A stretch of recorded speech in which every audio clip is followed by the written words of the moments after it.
Ladies and gentlemen, just stand by. We've just got a short technicality. Just want to see if we can advance, gentlemen. There in the cabin, can you guys see if you can advance the slides? Brilliant, thank you very much. Okay, very good, thank you. Your Excellencies, on behalf of myself, the rest of the industry, we welcome yourselves. Distinguished ladies and gentlemen, thank you. I'm going to be brief as possible. I see we had a bit of a headwind. We'll try and see if we can get the tailwind back on some long-range cruise adjustments here. So I'm not going to be here to do a critical talk shop. For me, it's very simple. We need to look at the basics as to what's working, what's not working. Now, there's a critical phrase there, under a weak capital structure. Finance houses will not look at us if we are in that situation. However, right at the top, we are here today because we have a problem, hence we are getting together, but more importantly, there's enough capability, ingenuity, brain power, quality in this room that there can be solutions that can become out of this. So we will also look at what are the reasons we are struggling to get financing. What do lenders and or lessors need to satisfy their willingness to support us? How do you structure your business to be profitable and to help attract future financing? Quite a few words here. The lender's view. Do we expect lenders to take all the risk, or are we going to put some skin in the game? What are we contributing to help? Is my lender or lessor happy to consider 5N registration aircraft? And will they easily and amicably be able to retain control of their assets? Critical point, and just recently I was very pleased to see the ministry on support from the DG NCA that the idea was evolved. Beautiful. Operator's view. Do we truly want to lease only or consider a finance lease? What's the difference? And the pros and cons. Who's advising you? Do you want to fill seats or fly profitably? How did you calculate your break-even numbers? So on the point of lease only and finance lease. So if you lease an aeroplane, it's very simple. You're paying someone else's profits. If you're going into a finance lease structure, you are contributing towards the ownership of that aeroplane. Do you want to fill seats or fly profitably? So it's very simple. It comes down to numbers, ladies and gentlemen, very important. You've got to be able to have those numbers right. You can't just fill seats and everyone looks happy. Well, the CFO is going to start getting thinner. He or she is going to start getting missing. That we don't want to be there. We've got to make sure we are profitable in what we're doing. Then on insurance, critical thing for finance houses. Do we get competitive insurance rates? And is my reinsurance, which worldwide has got an average of about 90% external? How can NACOM help with this to allow the local insurance brokers to become more competitive? Out of experience, I can briefly share, which is sad, but it's been a reality, not just unique to Nigeria, but I've seen it where some clients want to register foreign Tango 7 because their insurance premiums are 100%, sometimes 200% cheaper than the local market. Why is that? Well, we need to look at that, and with the aid of the local regulators to see how that can be improved on. Further value drives. External factors, limitations, restrictions on age of aircraft. 20 years ago, I would have agreed, let's limit the age of aeroplanes, because in Africa, we were proverbially spoken as the dumping ground for Eastern Bloc aeroplanes, excessively old airliners and that. I'm pleased to say that the industry has changed. We can still have older aeroplanes using today as the benchmark, where we can maybe consider extending beyond 25 years. Sadly, I've seen it firsthand. You can have a 5-year-old aeroplane, but it's in worse condition than a 30-year-old aeroplane. Why? There are reasons for that, and I'll get into that. External factor 2, allowing foreign registered aircraft to operate locally. as long as the cabotage issues are not compromised. We need to protect our economy. We need to protect our industry. Very critical point, and that's one of the finance risks lenders or lessees or lessors will have. We have seen where the Naira weakens. It's not the fault of the airline or the owner. It's a macro challenge that's got to be looked at. In a discussion with Dr. Paul earlier, we had a discussion, and very right at the end, can operators get extra security access to USD, and can the local market trade maybe in USD? What opportunities are there to protect the operator when there's a major fluctuation in Forex? Very, very critical. Right, what do lenders and or lessors need to satisfy their willingness to share their capital to us so we can lease or acquire an asset? Very important, can we produce at least 3 years of audited AFS, annual financial statements? Finance houses, to a degree, lessors as well, they've got to look at this. If you're going to be critically reliant on a high percentage of financing, this first point is so critical. Respectfully said, it's a non-starter for finance houses if they cannot get that. Very, very unfortunate, but it's the truth. Next one, have you done, or have we, because I'm an African, I'm part of us, have we done proper independent route analysis by third parties who specialize in these services? And also, what is your variable and fixed cost calculations for the year? Those type of numbers, sadly, when things go wrong, as they say, numbers don't lie. The numbers is got to be quantified as accurately as possible in advance. What level of, as we will say, what skin in the game are we going to put down? What deposits can we put down if you're into a lease finance structure? And what lenders, financial lenders, critically look at? Where have they got securities outside of the country where the asset is going to be operating? Truth be told, lenders look at a structure where they have to mitigate their risk. Now, if the principal of the operation, the airline, or the private owner, if they've got international USD, it could be euro, it could be GBP-based assets, then lenders start getting a lot more comfortable, a lot more accelerating to consider supporting. If, however, there's a limited external structure or support available, they then have to rely on AFS. The reality is, the more security lenders have got external, it's an inverse law. The more security they get, the interest rate comes down. Interest rates can vary anywhere from 5 to 8% on low risk to about 11 plus minus % on medium risk, and it can go up in excess of 15 on high risk. However, there are actually lenders that are willing to take that risk. They are there. We deal with them frequently.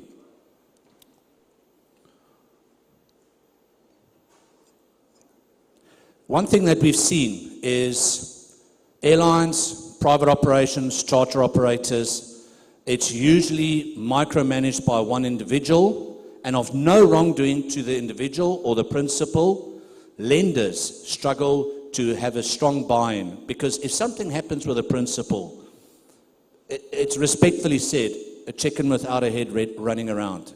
And lenders don't want to risk things like that.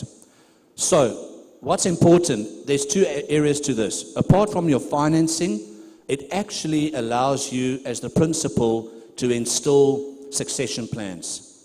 Very, very important. We have to look at that. Also, Nigerian-based banks, are they willing to take hands with foreign banks to spread the risk? From my experience, it has happened. Can it happen more? It's up to us. Not up to me or one other individual. It's up to all of us to make that work.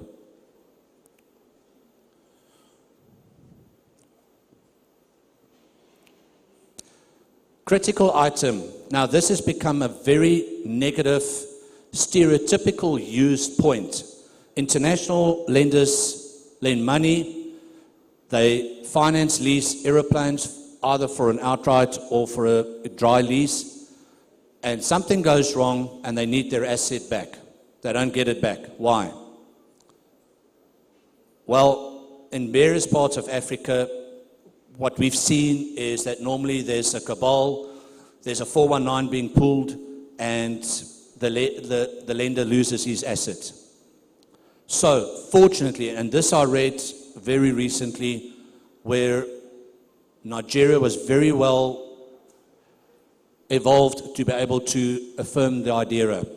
Basically giving lenders the security to exercise the Cape Town Convention, giving them the right to repossess their asset if something has gone wrong. The challenge we've got, an aeroplane moves, it flies. It can fly from one sovereign state to another, and if it goes to another sovereign state, how does that lessor get his or her asset back? Very, very critical. So, the principal gave 80% external security. Brilliant. Lenders are happy, low interest rates. Now everyone through the romance phase of buying an aeroplane or leasing in an aeroplane starts, then the reality sets in. Independent airworthiness oversight on your operations. It's impossible for a principal to keep an eye on everything. What some companies do, they do outsource their camo, continued airworthiness. But what's also important is lenders, with the topic of financing. Lenders need that security from third-party independent companies that will do an oversight, not to interfere with the operations of the operator, but simply to keep an eye on the technical value retention applicability of the asset. Indirectly, it aids the principle of the airline as well. So it's very important that operators, existing and new, do keep this in mind, because it actually gives them additional security as well. Because although third-party management companies look at your asset on behalf of the lender, it aids the actual operators as well. How do you structure your business or your airline or operation to be profitable and help attract future financing? I raised this earlier, I'm raising it again, it's extremely critical. Don't rush into wanting to start an airline. You had a social with your friends last night, you want to put your money where your mouth is. Great. Patience is a scarcity in aviation we've got to protect. Very important. And there is so important that you allow, once again, independent, formalized entities to conduct on your behalf route analysis, loading capacities, seasonality aspects, technical viability of an aeroplane on a route. Are we going to put an A340 Port Harcourt Lagos? Of course not. So that example is so important, because it gives the lenders, the finance lease sellers, the ability to also look into the structure. Sadly, and this I've seen in various parts of Africa, it happens in other parts of the world, but unfortunately mostly with us, don't listen to the ones shouting the loudest or telling you exactly what you want to hear. They are not going to be there 2 years later when that asset needs to go for a C check, or you are running at a loss, but your capacity was 90% seat capacity. Make sure you have got independency when you do these route analysis. Very important, I raised it earlier, I raise it again. Make sure the exco of the airline, the management committee, is united, is impenetrable by either staff. I've experienced it. I always had to make sure myself and my manco, we respect each other like the Knights of the Round Table, because we are responsible for the livelihoods of everyone else outside that room. Very important.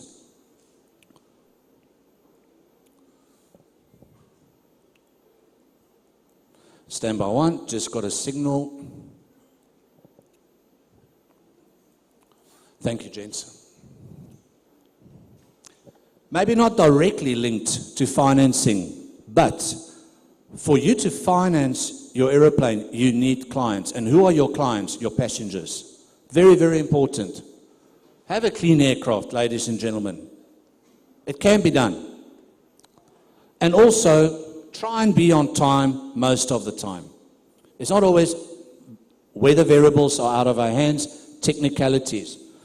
And one thing that also comes from a safety background, the crew must smile.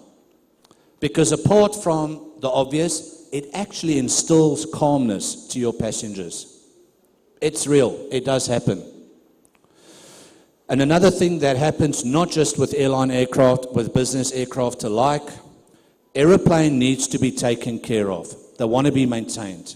So, make sure your maintenance reserves has been quantified. You've put down a rate per hour. A lot of lenders actually insist that maintenance reserves are provisioned from hour one. Why? Because it's easy to get revenue into the bank and everyone is fat and happy. Oops, we've got a C-check coming up. We've got landing gear. We've got corrosion prevention control activities to be done. Oh, and in addition, the aeroplane is going to need to be on the ground for 3 months. What do we do now? Cash flow is shot, and then we start having problems. And I did mention it before, don't rush. If you want to buy an aircraft or if you want to lease it, ensure you've done your homework. There are third parties, and they're there. You know, I work with them in my team. There's people that specialize in this. They've got intelligence that is so critical that it actually gives you proper forecasting. And in addition, there's also the need for in-country financial experts that provide economic-related inputs. Because we can do operational-based, route-based, technical expense-based, but lenders they don't have control as to what the local political economic climate's going to do. Hence, you need reliability on that. We contract them in, but it's also an option for operators to bring them in externally as well. So, yes, I'm a salesman. It's in my genes. Aviation is in my blood. I'm a passionate aviator. Are the independent service providers that's going to give you the emotionless facts on the table, even if it upsets you? Yes, we are there. Is everything I've mentioned above, being able to let you get adequate financing available, is the possibilities there? Ladies and gentlemen, yes. No wala, we can do it. We must just follow systemic processes. As much as pilots have to follow SOPs, as much as there's flight manuals, equally, financing assets, movable assets, needs to follow the same process. We are there to take the emotions out of it.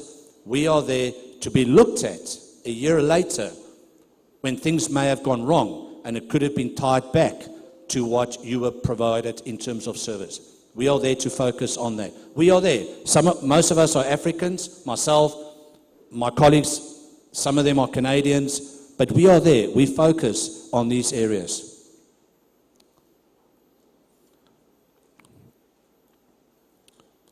And that's my last slide. This is just a quick indication of our reach in Africa. Myself within the ACAS family, we have joined hands with Zinatus. This is our CEO at the bottom. He looks younger than me, but he's not. He doesn't come from Africa, I do. And that's Samir. He's actually an African, lives in Canada. We joined forces for one critical reason. In aviation, business aviation, and airline operations do evolve into the other. Crew, management, etc. We're also working on aircraft structures to be able to support solutions where you may have the opportunity to take, and I'll say this carefully because it's actually becoming evolving in Europe, where the business class passengers are moving out of the airliner into a smaller regional airliner VIP configuration. Low-cost carriers, it's a good business.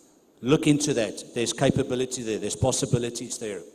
Take the frills of having the hosties walk up and down, handing out, piece meals and that. You pay for what you get. If there's low-cost carrier business models, please look at it. It's a great, viable business. And my contact details are there. I humbly appreciate the participation, the opportunity. Ladies and gents, distinguished, Your Excellencies, thank you very much. That's me. I'm taxing out.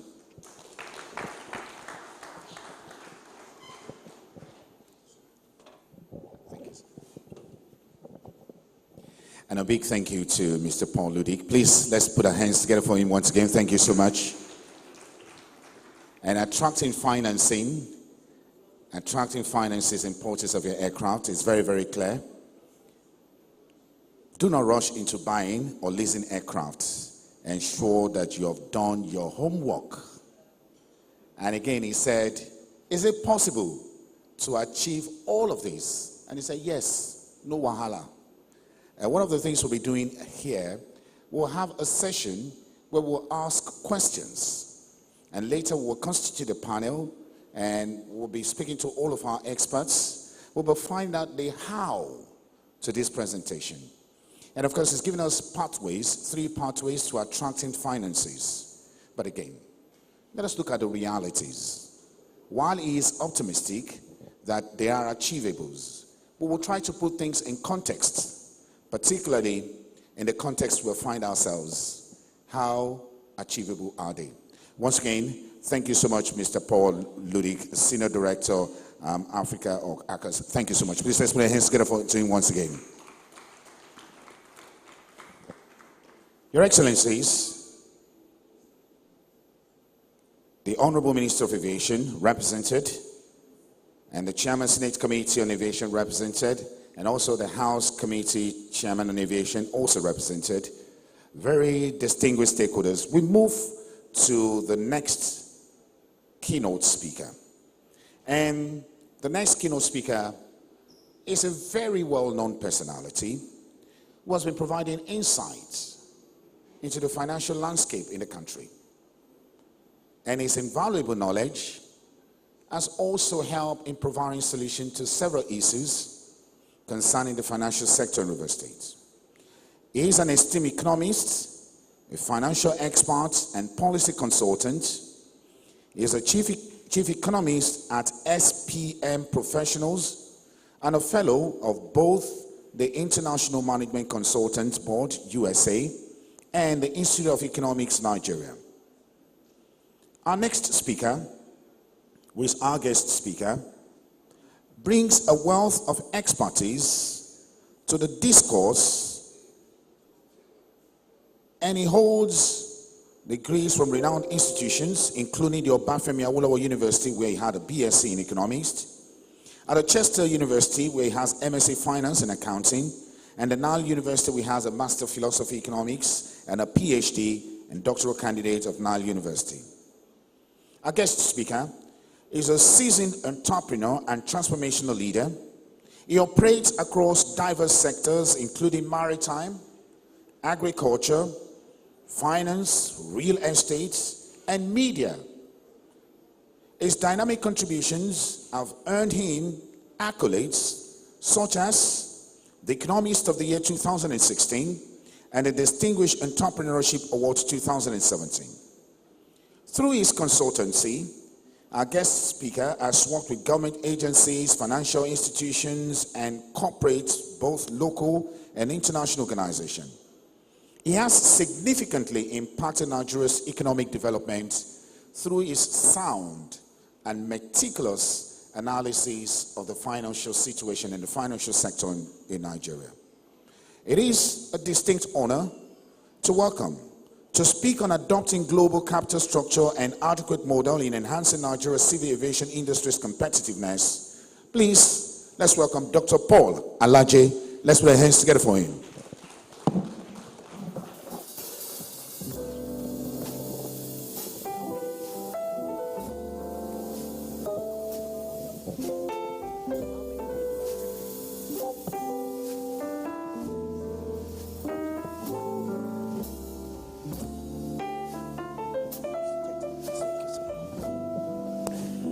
Your Excellencies, the Governor of Rivers State, Your Excellency, Honorable Minister of Aviation, Your Excellency, the Chairman, Senate Committee on Aviation, Your Excellency, the Chairman, House Committee on Aviation, Your Excellency, the Director, NCAA, Your Excellencies, invited guests, keynote speakers, and all protocol duly observed. I must recognize my constituency, gentlemen of the press. I want to welcome everybody here. My name is Paul Alaje, and I will be doing this in a few minutes. Thank you so very much for having me. So today, we'll be looking at adopting a global capital structure and adequacy model in enhancing Nigeria's civil aviation industry competitiveness. I would like the team to help me with a short video. I want us to see a video that will talk to us about competitiveness.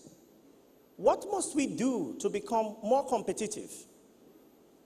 I don't know if the video is available. If the video is ready, it's an online video. If it's available, fine. If it's not, then as soon as it's available. Assalamu alaikum. No. The people of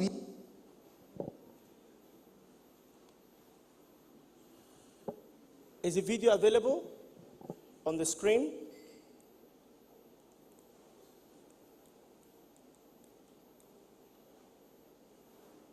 Okay. I just hope it will not be part of my time. I just hope this will not be part of my time. Oh, okay, thank you. Okay. Volume, please. If you can pause it, let's have volume.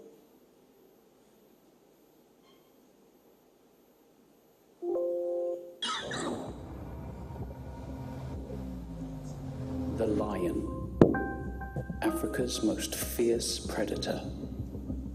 Imagine for a moment, human beings could approach a pride of hungry beasts only to steal their food and walk away unscathed. Such a remarkable stunt has not only been carried out for thousands of years, but caught on camera for all to witness. 3 Maasai tribe members begin tracking early morning and success. See, this is a footprint of a lion. It's a very big lion. And you can see there's a footprint of a wildebeest. And this is a very, very big pride, looking at the number of footprints. A pride of 15 lions, to be precise. Gradually closing the distance, the Maasai men finally spot their prize.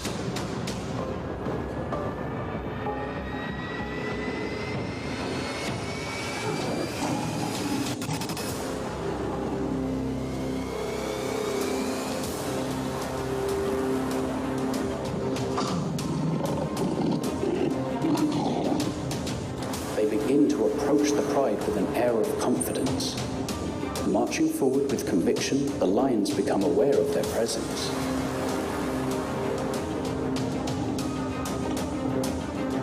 Standing tall, the trio continue to impose their will on the pride as they get closer to the kill. Now for the hard part. The Maasai men must carve their share of the meal while avoiding peril. Seemingly an understanding between human and beast.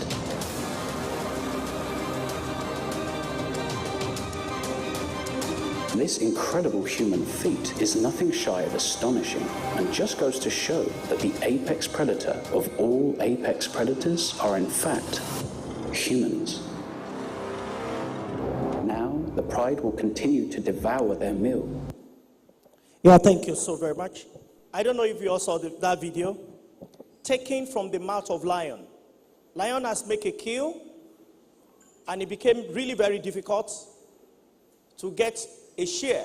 Everybody is fighting for survival.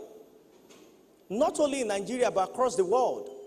Economic concerns are a reality that the world is faced with. From Russia to Ukraine, from Israel to Iran, from America to the rest of Europe, and of course Africa. There are concerns all over the world. It's like lion has taken the only available game. But human must eat. We can't fight the lion, but we must find a way to take from the mouth of lion our own share.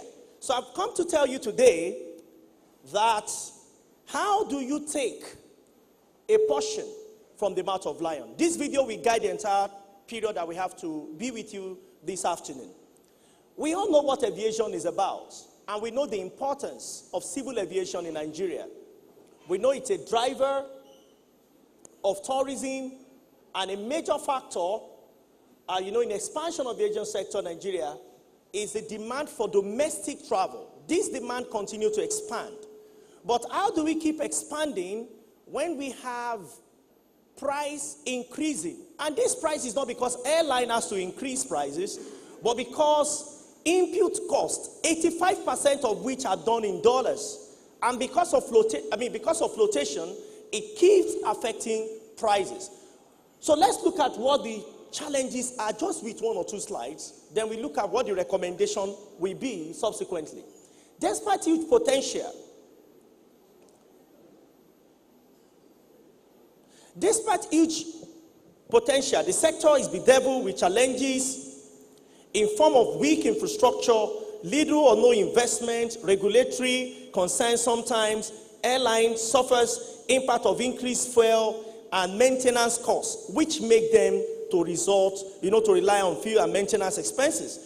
The reliance on lease agreement. And I put references there so that we can go ahead and check the references. But I will not be mentioning the references. Airline in Nigeria suffer some form of impact of foreign exchange scarcity and fluctuations. We know what exchange rate is today in Nigeria. So there are key things that is affecting not just airlines, but the entire players in the industry, which includes FX, inflation, and so on and so forth. But I want you to look briefly at what projection will be next year.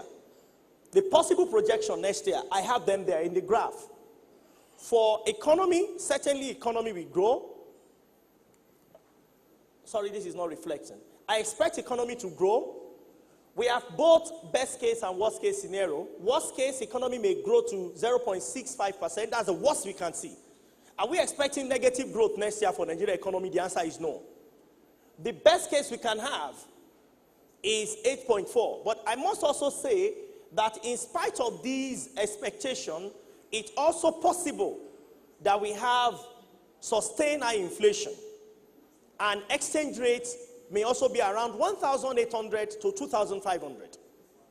So it's important for us to know that we have both gains and concerns from next year because of policy. So how do we confront this situation?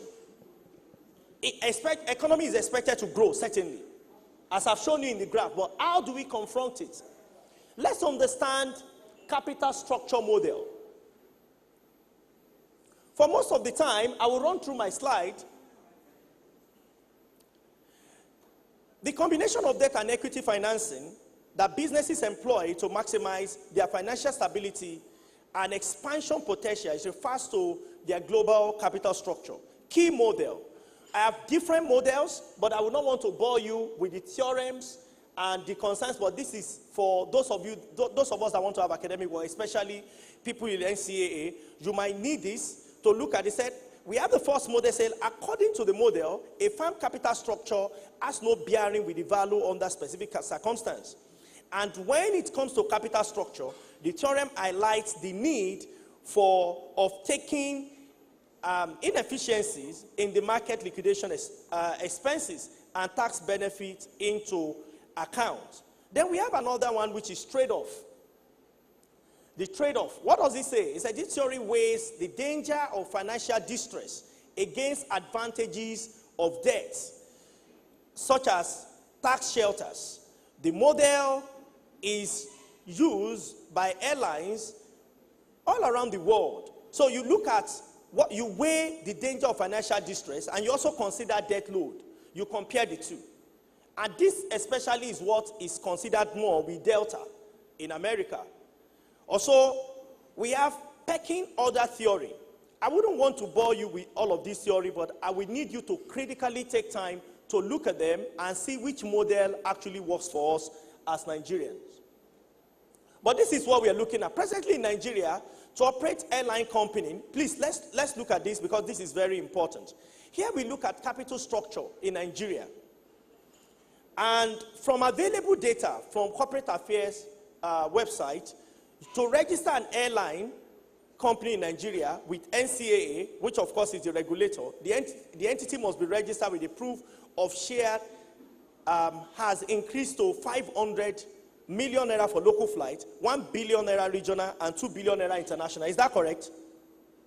Now, what is 1 billion naira in dollars today? That is one. Two, the concern with this, which is very good, and I'm happy that we have legislation here. And this will be part of our recommendation as we meet today. With 500 million naira for local flight, most of the time, this is achievable by registering with CAC. People hardly pay up these shares. True or false? They hardly paid up capital. So resources to play in the space most of the time is limited. But in paying it up, it's not compulsory that the owner of the business or those that envision the business must pay the money. Our recommendation is that operators should find those who can help them develop a document called private placement memorandum and sell this in form of shares. If it's a private company, if it's a public company, they can do that through the exchange. So if you start a business and you have acquired 1 or 2 aircraft, I will show cost of aircraft as was displayed by those who are selling aircraft. Now, when you put this together, you are able to get funds through shares. Aviation business, for those countries that allow private sector to play big time, it is not a matter of owning 100%. You can own 100% of 100 million, which is still 100 million. But you can own 1% of 1 trillion, which is more than 100 million. I think so. But what do you want to own? Funding is very key. But for international community to support, or for other recommendations we'll give to work, they must see that who is driving the organization, what is their interest. If your interest is 95%, it's going to be difficult, even for regulators. And I'm of the opinion also, and it's part of this presentation, most of the time, from research, most airline owners hardly have, some of them do. So let me put that caveat ahead. Some of them do. But it's important for NCAA to insist on having a board for airline business. A board must be standing. There must be a board that is different from management team. It's for the health of the industry. Until the Nigerian banking sector got to the point where the central bank put a foot to the ground that the board must be separate from the, if you like, from the management team, we were having concerns. People woke up and realized that their businesses, their monies are gone. So what we have here as a capital structure in the previous slide, maybe part of this slide, needs also to be reviewed. Why? Because of the reality of today's exchange rate. I'll give you an instance. Last year budget, government envisaged exchange rate to be 750 in the budget. What is exchange rate today? I don't like talking alone. I like 1,650 official rate, parallel market 1,750. Government is envisaging that exchange rate will be 1,400 next year. From MTF 2025 to 2028, submitted to the National Assembly, recently passed, I think, by different houses. But research from economists is saying we might be having it at 1,820. Best case, worst case, 2,000 plus. Worst case scenario. Madam, I hear you very clearly. I don't want it.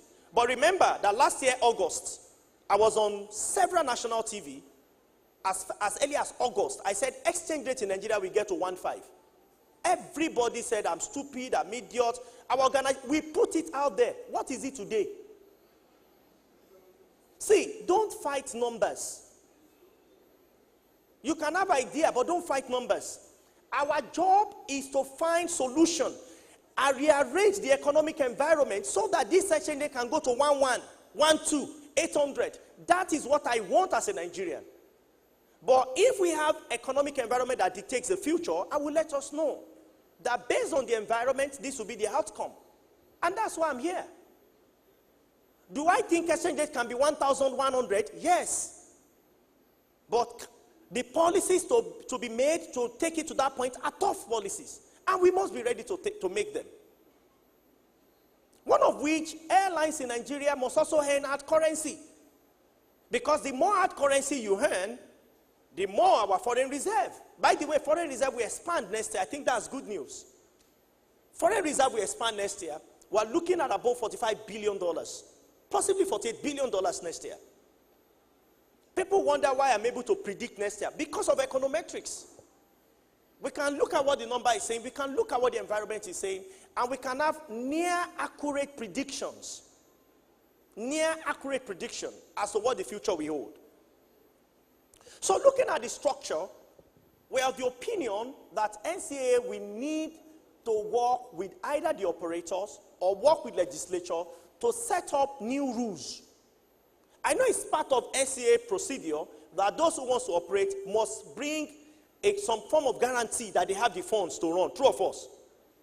But people can bring things and say they have. When it comes to performance, are we seeing exactly the same? So beyond bringing papers, can we be sure that the fund is available? I think we need to pay more attention to that.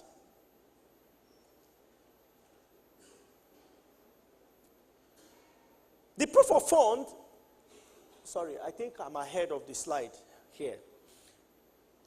The proof of sufficient financial capacity to maintain operation within a minimum of 1 year is required by the NCAA and also also the equity held by shareholder should equal and above the share capital requirement. So it's not just to say we want to satisfy the paper. We just want to write a business plan. We must go beyond those now. If you want to take the sector to the next level, real funds must be available. So if we don't have all the funds, we can collaborate. We can get investors. Aviation business is expensive, but it's good if it's properly managed, like my colleague Mr. Paul said.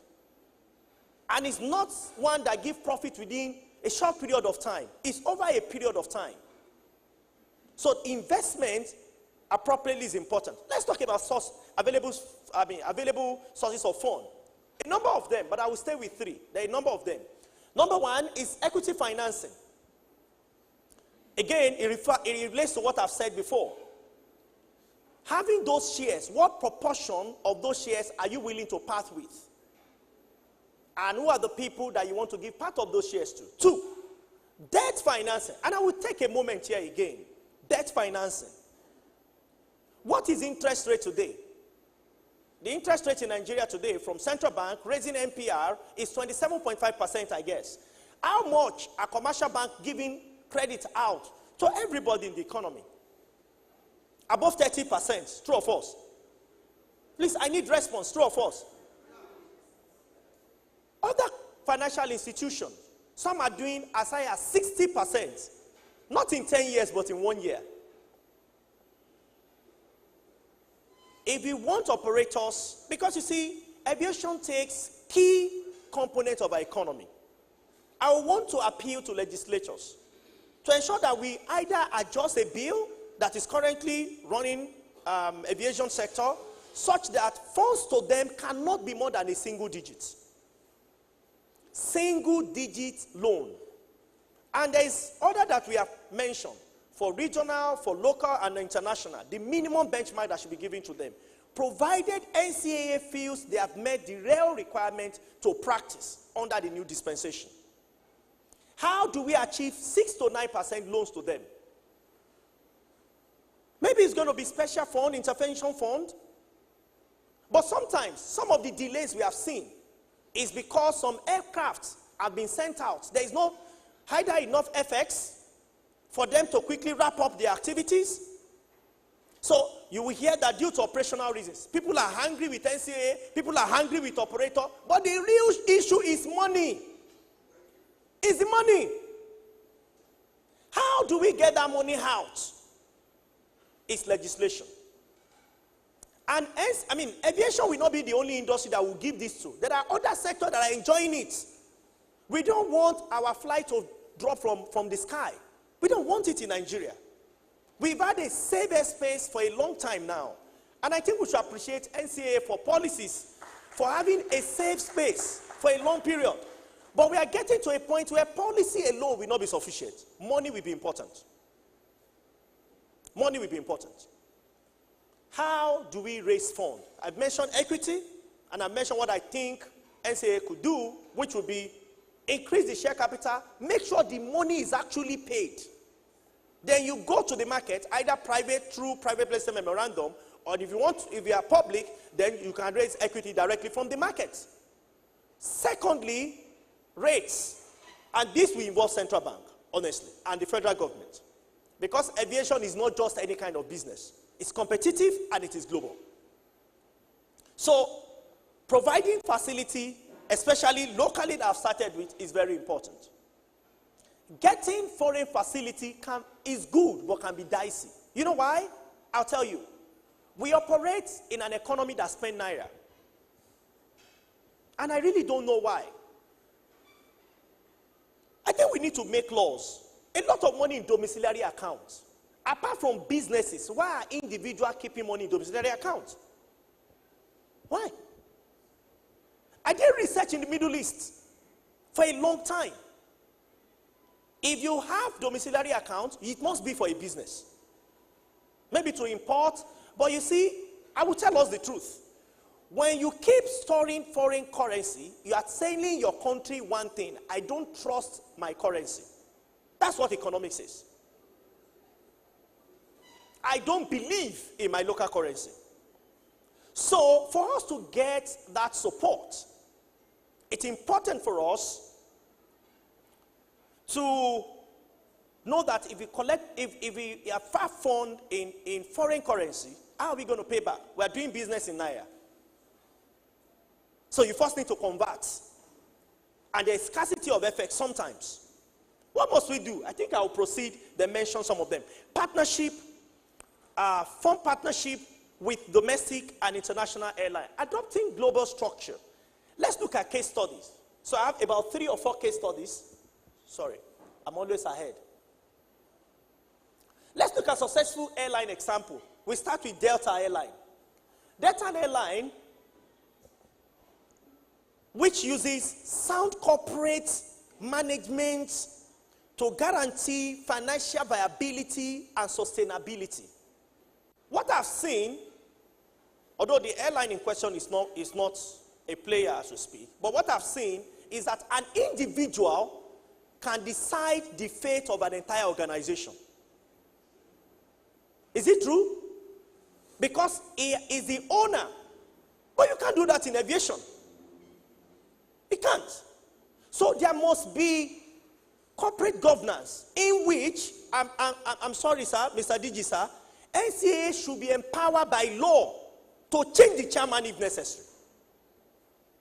MPA should be empowered by law if there is gross violation of rules, so that NCAA can change the chairman.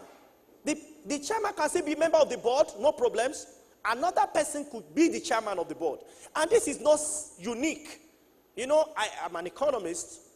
Our job is to say it the way it is.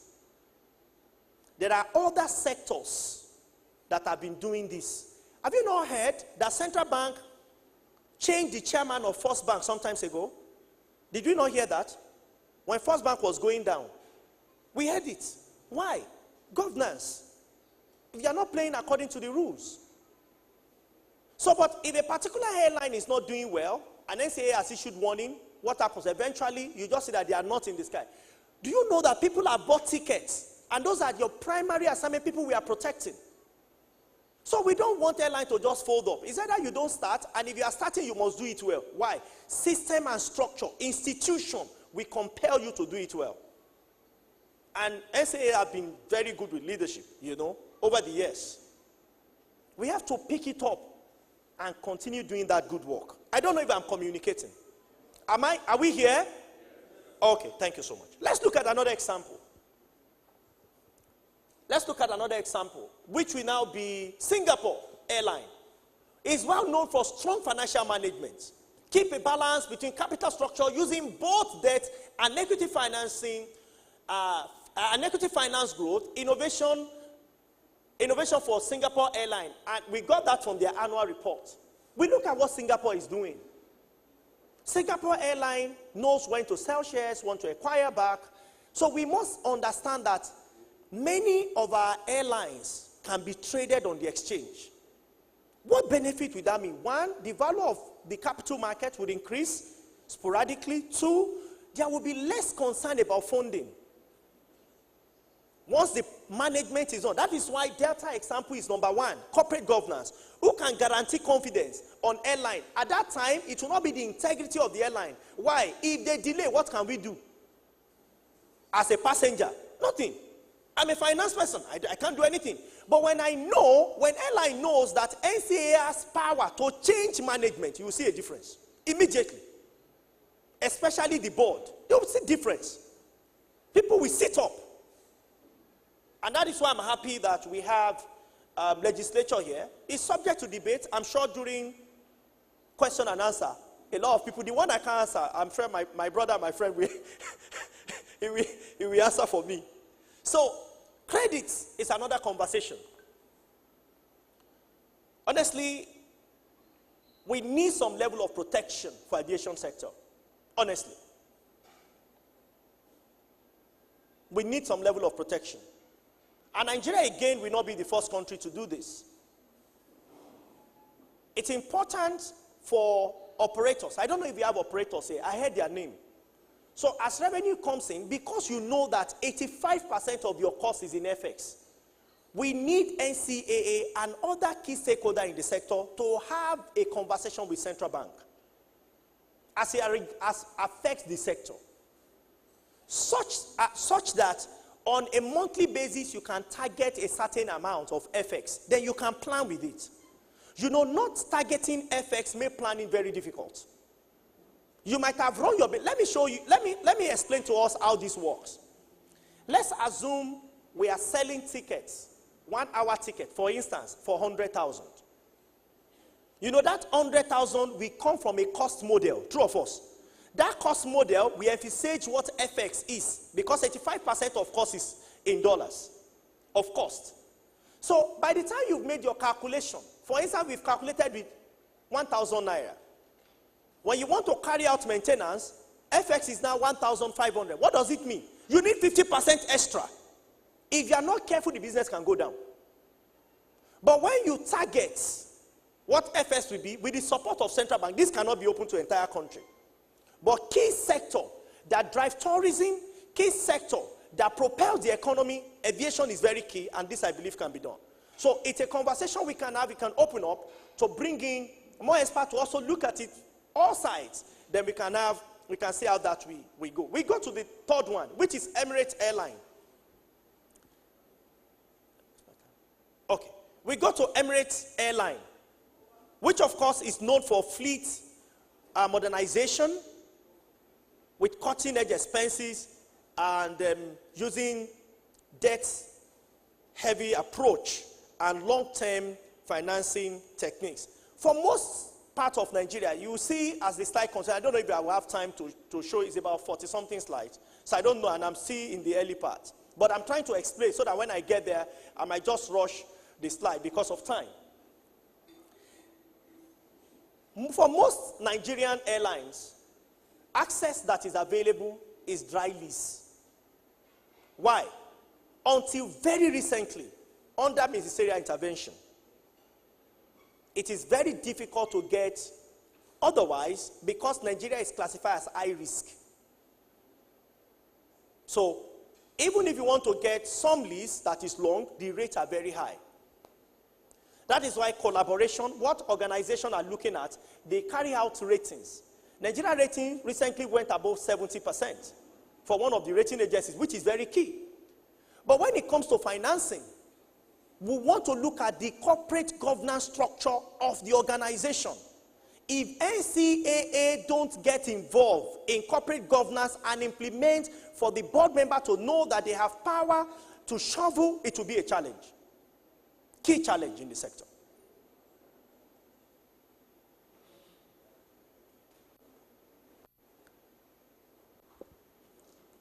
So I've explained some of these adoptable framework. And raising capital, I mentioned private placement memorandum. And I also mentioned for what can be borrowed. It's important I stay on this. Government can also make airline company a special case such that they can borrow a single-digit interest rate, 1 billion for local, then that's minimum, then 3 billion for regional and 10 billion naira for international airlines. It's important for us to look at this consideration for this airline, a single-digit interest rate. How do we resolve forest scarcity? How do we resolve forest scarcity in Nigeria, especially for a sector that cannot do without forex? It's a necessity to us. Government can support airline companies by giving them access to forex. Okay, I will make the slide available. I'll make the slides available because I don't just want to rush it, but I'll speak briefly. Let me see where I can go to, because I've been told I have very limited time and I want to really manage it. Okay. So I believe the organizers will make all of these available to people. Access to loans, single digits, and what can be done. The role of exchange rates, inflation. The ministerial intervention, which I've briefly explained because of time. And what has been signed recently for the minister, but operators at home, we have a responsibility. What are the expectations? Although Honorable Minister Keyamo has facilitated a breakthrough with the Cape Town Convention, but it depends on individual airline to push to take the advantage of what government has made possible to them. These will include the operation standards, certifications, especially AITA operational safety audits, and their goodwill in the past. Now, it's not yet a tea party. It's not yet a huru, because it should be emphasized that trust and goodwill have to be built first. So it will take some time for airlines to begin to reap this reward. It's not automatic. It's not plug and play. It will still take time for this to happen. I will want to anchor on this, our policy recommendation. Let me see. No, I will start with this. NCAA, we need to be more independent. It's an independent organization, no doubt. We've seen dramatic difference comparing two eras, pre-NCAA and now that we have NCAA. We've seen dramatic difference. It's obvious for everybody to see. But becoming more independent is important. Whatever area of independence that we enhance the operation, I think is important in review of our law and our stand. It's important for us to do that. Fund guarantee. NCAA must ensure that operators guarantee the fund to operate the business. Beyond just showing papers, beyond just printing statement of account, how do we guarantee that this fund is there? Maybe signing contract agreement, board setup. All airline operators, and in fact, key businesses must have a board that NCAA must get reports on board decisions. It's important because we are moving from just having a business to having one that can outlast the 7th generation. Have you ever had any airline or any business in aviation that has seen the 3rd generation? Anyone? None. Okay. But board management separate from the business, is one that can guarantee, apart from other things that should be done. Corporate governance is everything. It's everything. We can't compromise on it. And NCA must also, take this road ahead. Limited possible, this particular one, I know a lot of airline owners may not agree, but I would have to say it. From research, for most countries that the aviation sector have really developed, you hardly have a single owner have more than 40%. What you have is, there is no single person having a majority share, more than 49%. There is no single person having a majority share. So collaboration is possible. Owner of an airline can decide one day and say, I want to divest. I think I'm tired of the Nigerian market. I want to go to another market. A recent case, I will not mention the name of airline. The operator just feels he doesn't want to invest more money in the business. But the business requires more money. And of course, the big stick came down heavily. Who are the people that suffered? The people, passengers, those who have trust. But you see, there's what we call industry risk. Industry risk. It cut across the entire sector. Maybe, let me say the entire sector. So how do we minimize that? That's why we need to limit individual shareholding so that people can come from all walks of life. And what do you think that will bring? Integration, support, belief. It's been a while since we see a major bank, financial institution go down in Nigeria because of some of these reforms. And I hope that these reforms is what the Senate and the House of Representatives will collaborate with if MCA decide to adopt some of these recommendations. Other recommendation is improving regulation and implementing stricter ones that will encourage transparency and accountability. More investment should be made in human capital development. Airline operators and staff should be trained regularly, and they can comply with global standards. Regional investors should be encouraged in offering incentives to them. Subsidy and tax breaks. There's a new tax reform bill which government is promoting. I've spoken on it about 4 or 5 times, and I've also made a recommendation known in the media space on the new tax bill. So, but tax break, because of the importance. When we say tax break, it could be company income tax, because airline business are already paying taxes, and they are supporting government in making more revenue. But which area that is burdensome, so that the business can remain afloat and do well. So Nigerian airline could boost resilience, attract investors, and retain sustainable growth by adopting the methods mentioned above. On this point, I want to ask if there is any question. Maybe that will be taken as the program proceeds. Thank you so very much, and thank you so much for having me.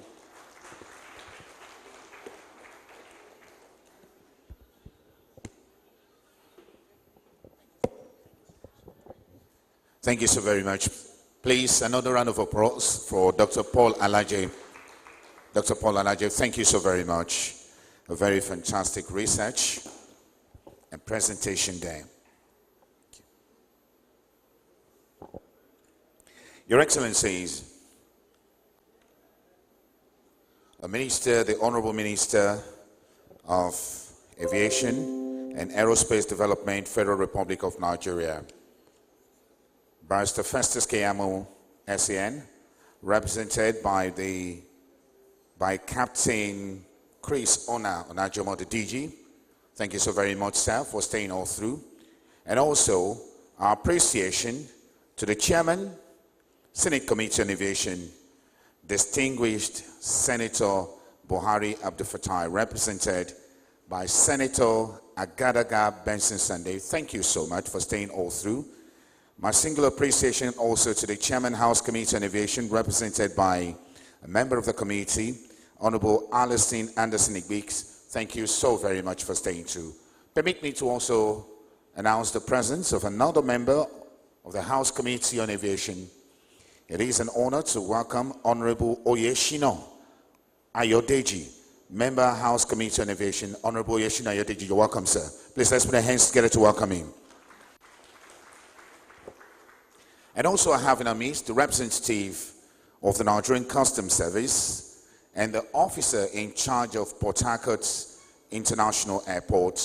Please let's recognize and welcome Assistant Controller of Customs, Mr. Samuel Ituen. You're welcome, sir. Please let's put our hands together for him. Thank you so very much. Distinguished personalities, it's been a very interesting presentation by our guest speaker. The first presentation, keynote speaker, with the topic Global Imperatives of Financing Aviation Assets under a Weak Capital Structure, a regulatory dialogue presented by Mr. Paul Ludwig, and showed us how to attract finances.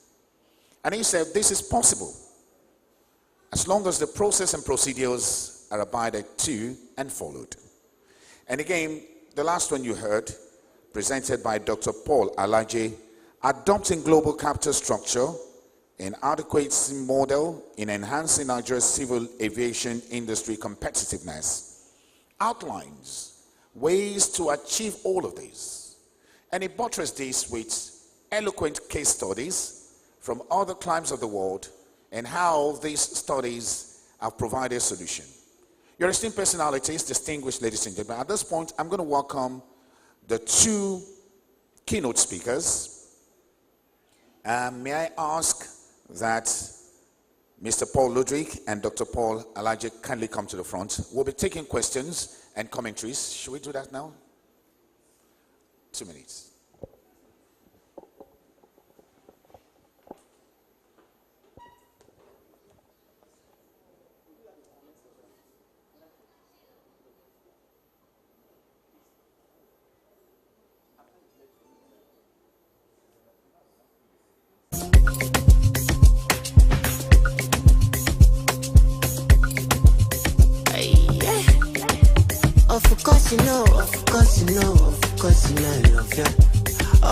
But right now, I've just been told. So we'll take the third keynote presentation, and after that, we go to getting questions and also having an interactive session. Permit me to welcome the third speaker. And the third speaker holds a PhD in management from Walden University, an MBA from Benedictine University, and a BA in business administration from Governor's State University, alongside prestigious certifications from Harvard University, MIT, and Wharton School. Our guest speaker has made contribution to Nigeria's aviation sector, including launching Bellagio Airline Limited and securing an air transport license from the Nigeria Civil Aviation Authority. His commitments to aviation and air transport and coupled with his expertise in fostering public-private partnership, reforms, advocacy, and leadership has earned him numerous accolades, including the Pan-African Award for Outstanding Aviation Man of the Year 2024.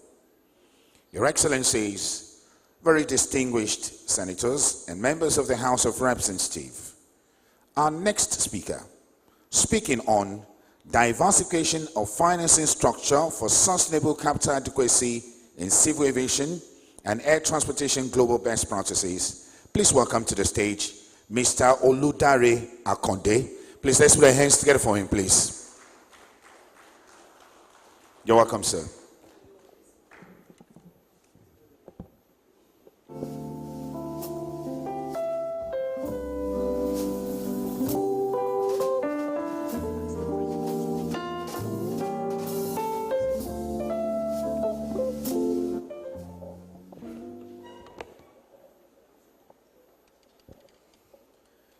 Your Excellencies,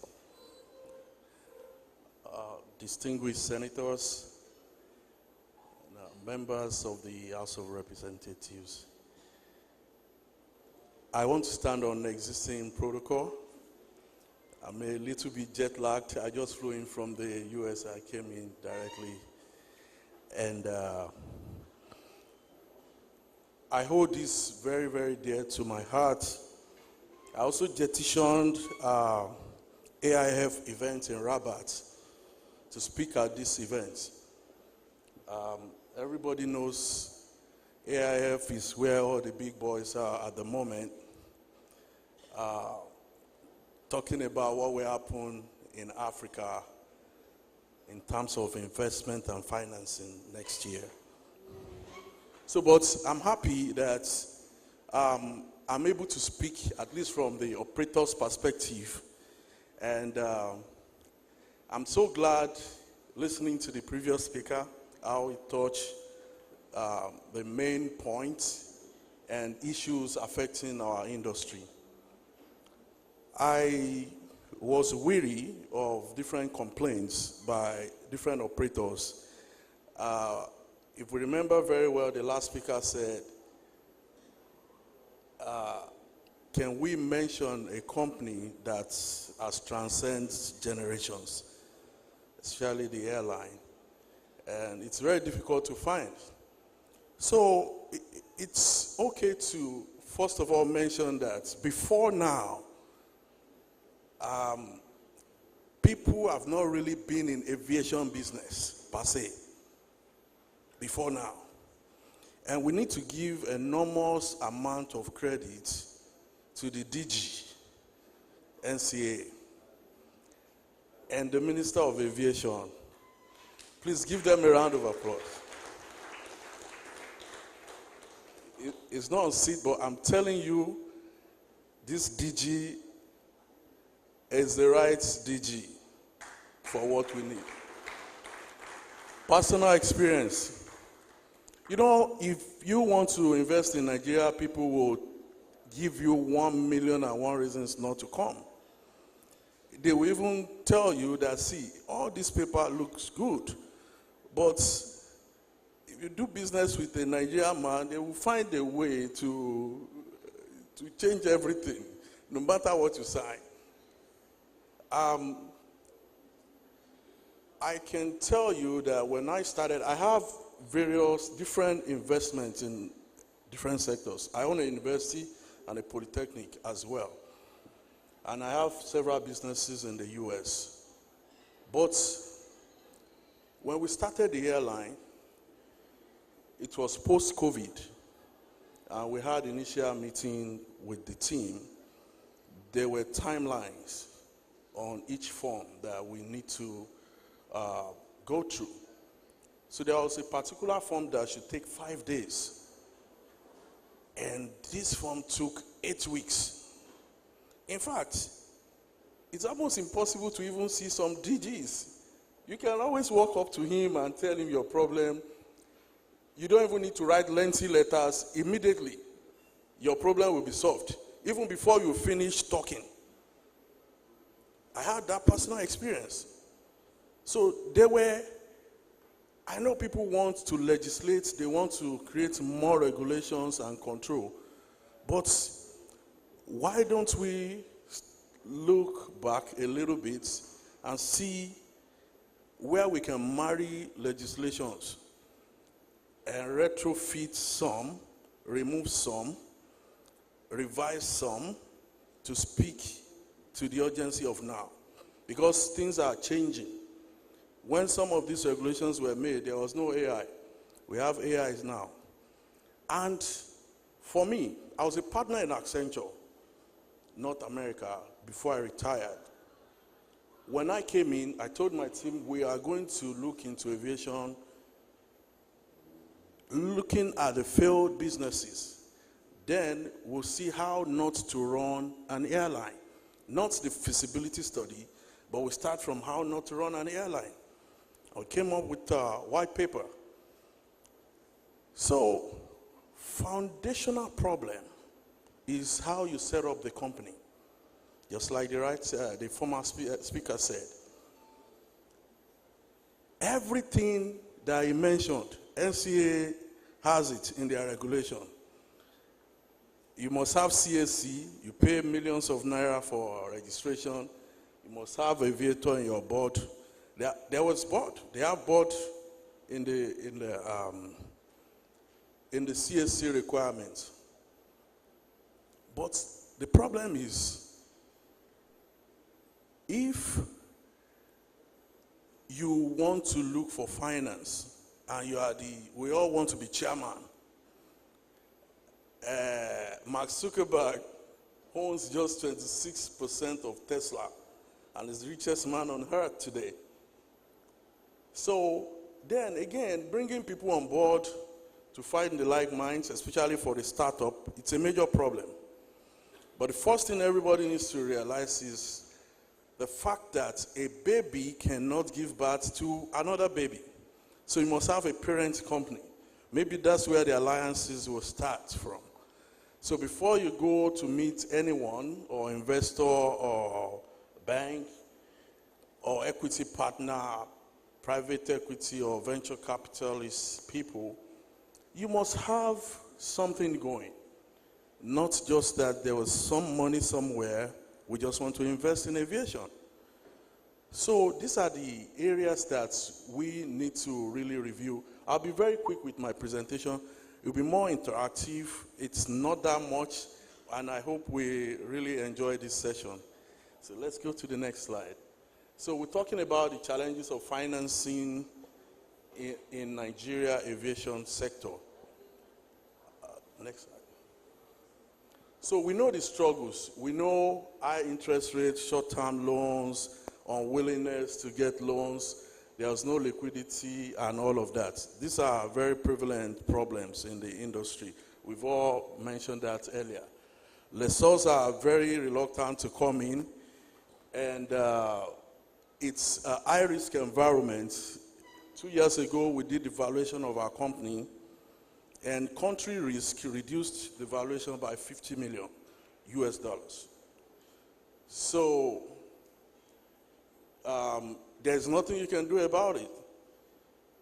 That is the environment we find ourselves. But thanks to the minister being able to remove the stigma, it can only be him, because I don't know how somebody else without legal background and all of that will be able to navigate the legislative process, the court process, and the international law to achieve this significant feat.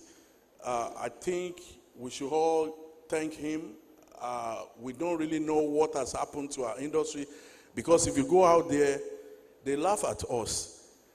So go to the US, you want to lease, nobody wants to come in here. So why do I come to Nigeria? For instance, in Dubai Aviation Economic Summit in 2022, Ibom here they gave him a platform to speak. And everybody agreed that Nigeria is a high resilience, high yield market. But they don't want to come.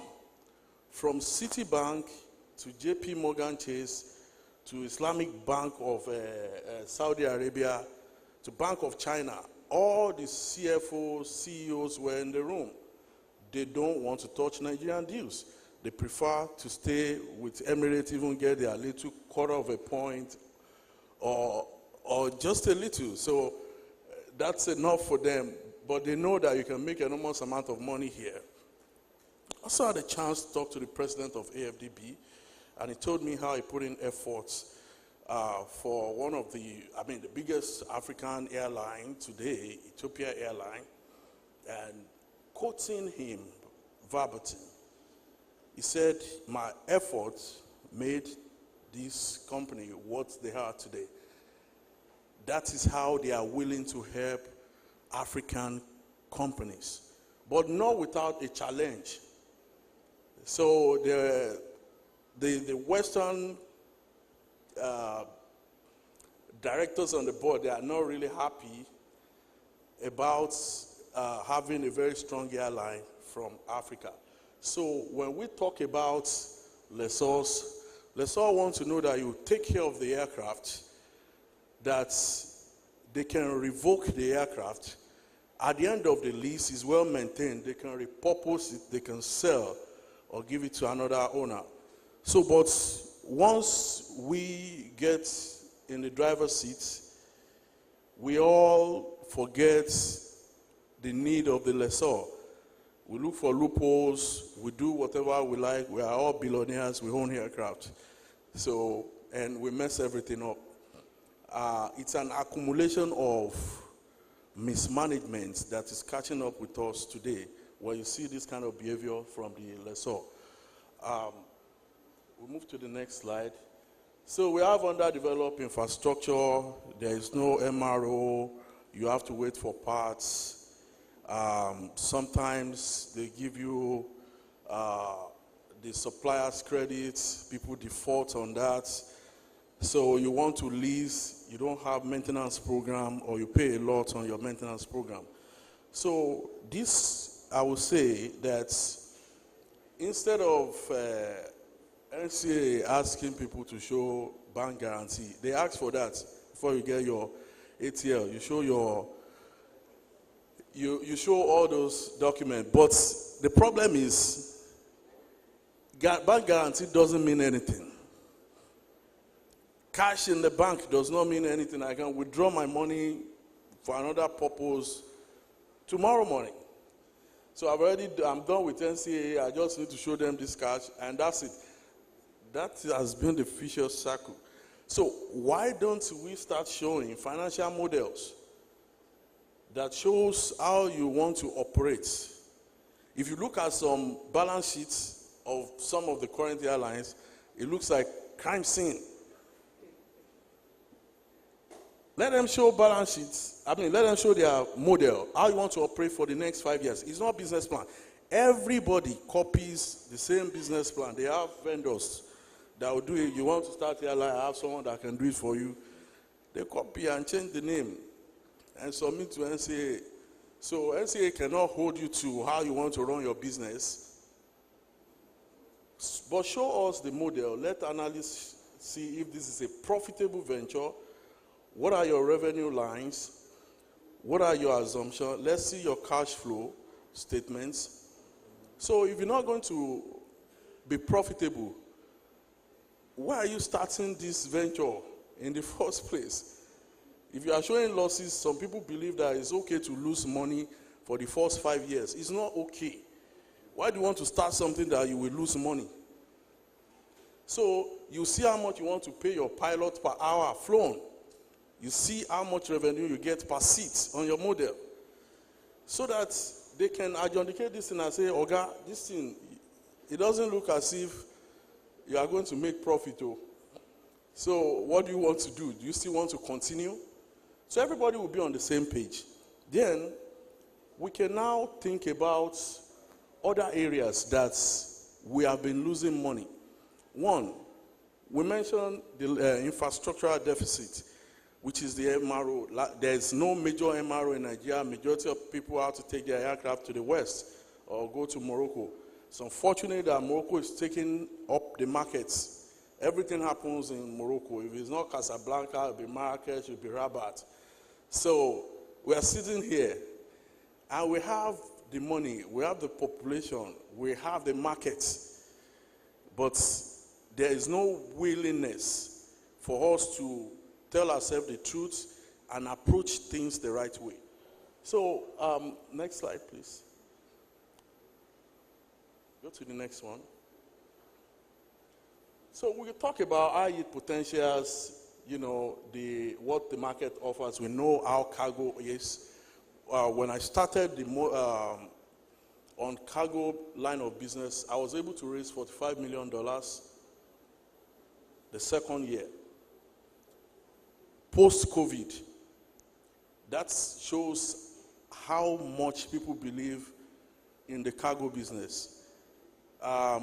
It's almost non-negotiable during COVID. If you move PPE from China to UK on wide body, they charge as much as $1 million, one sector. So Amazon mopped up everything that you can barely see any cargo plane, because they have a model in the US where people like you and I can approach their bank and they get credit to buy aircraft and they put it in their fleet. So they manage it for them.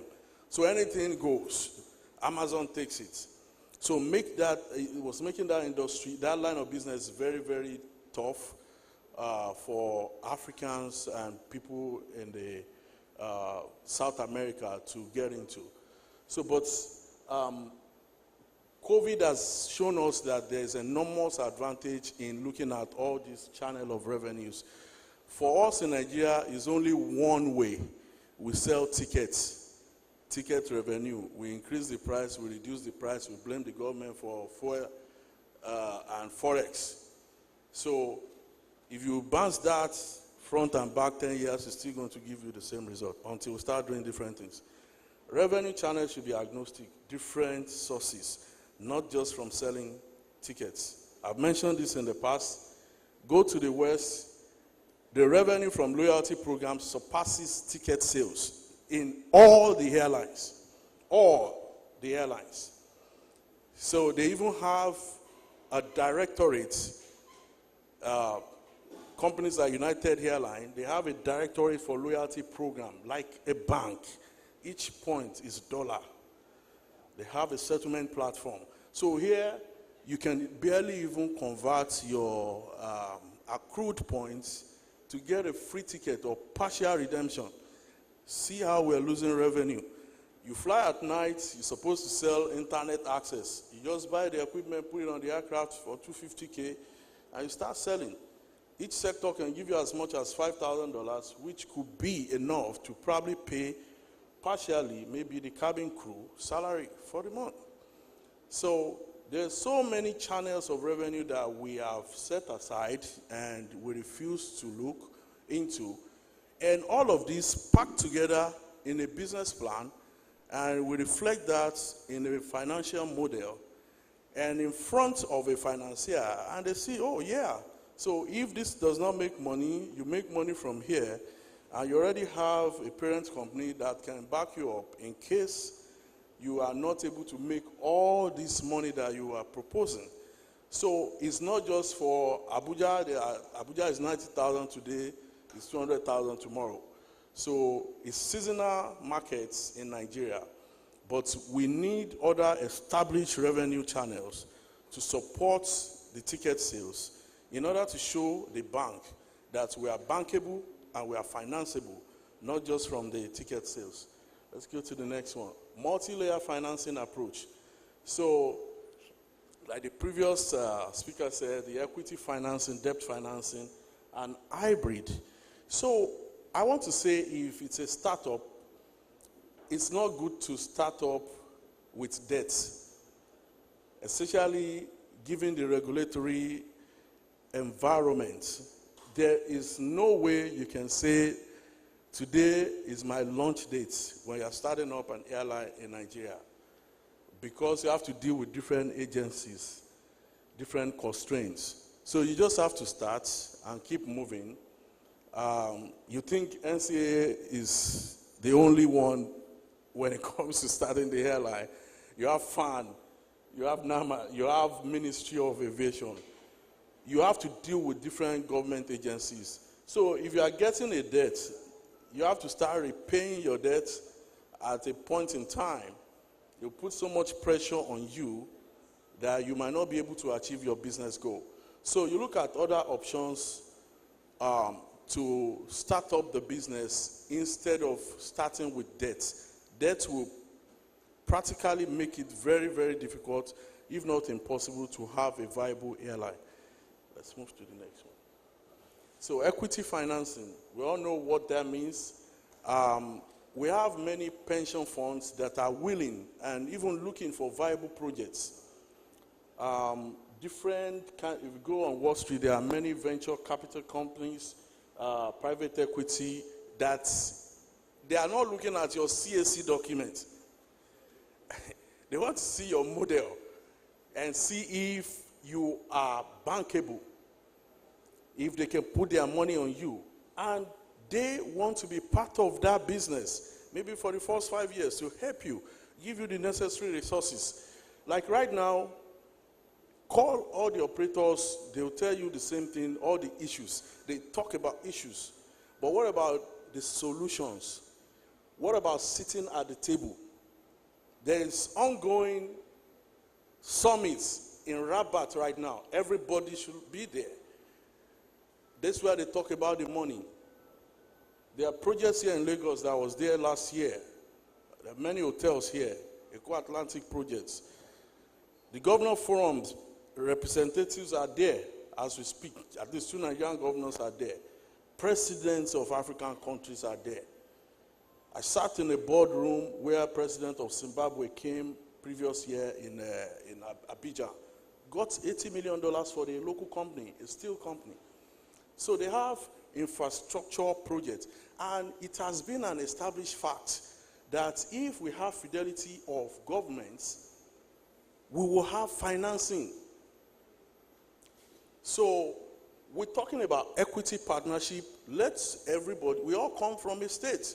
Go to your state government, talk partnership to them, and see if they can follow you to these guys. Example of viable airlines that they have state fidelity. You can see how prosperous they are. You can see how they are blazing the trail.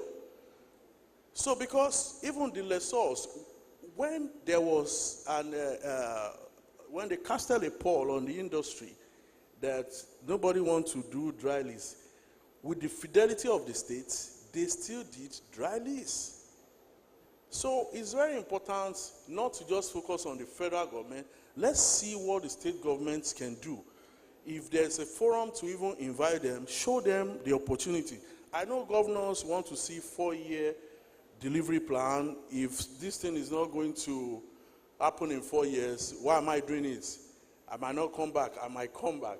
So I give special kudos to whoever started the IBOM Air idea, their state government, because the governor was selfless in thinking beyond the immediate administration and establish what transcends generation. That's a very good company. And I hope that more state governments will help private or partner with private companies to reinforce the fidelity, because despite all the minister has done, the lessors, the sellers are still hesitant, to talk to a Nigerian businessman. They mention names, and people have squandered many good opportunities. Even selling the aircraft is not as easy as I have my money. They still want to KYC you. They still want to vet you very well. The pension fund that owns the aircraft doesn't want anything to do with you. So, but if there's a level of ownership from the state governments in terms of equity partnership, this can really help conversation and give us more opportunity to get funding. There's an enormous amount of funding in Africa, enormous amount of money, but we cannot tap it because of the way we are structured, because of our previous experiences, because of the way we have behaved in the past. So everybody knows each other. You mention one name, no bank wants to go to that route.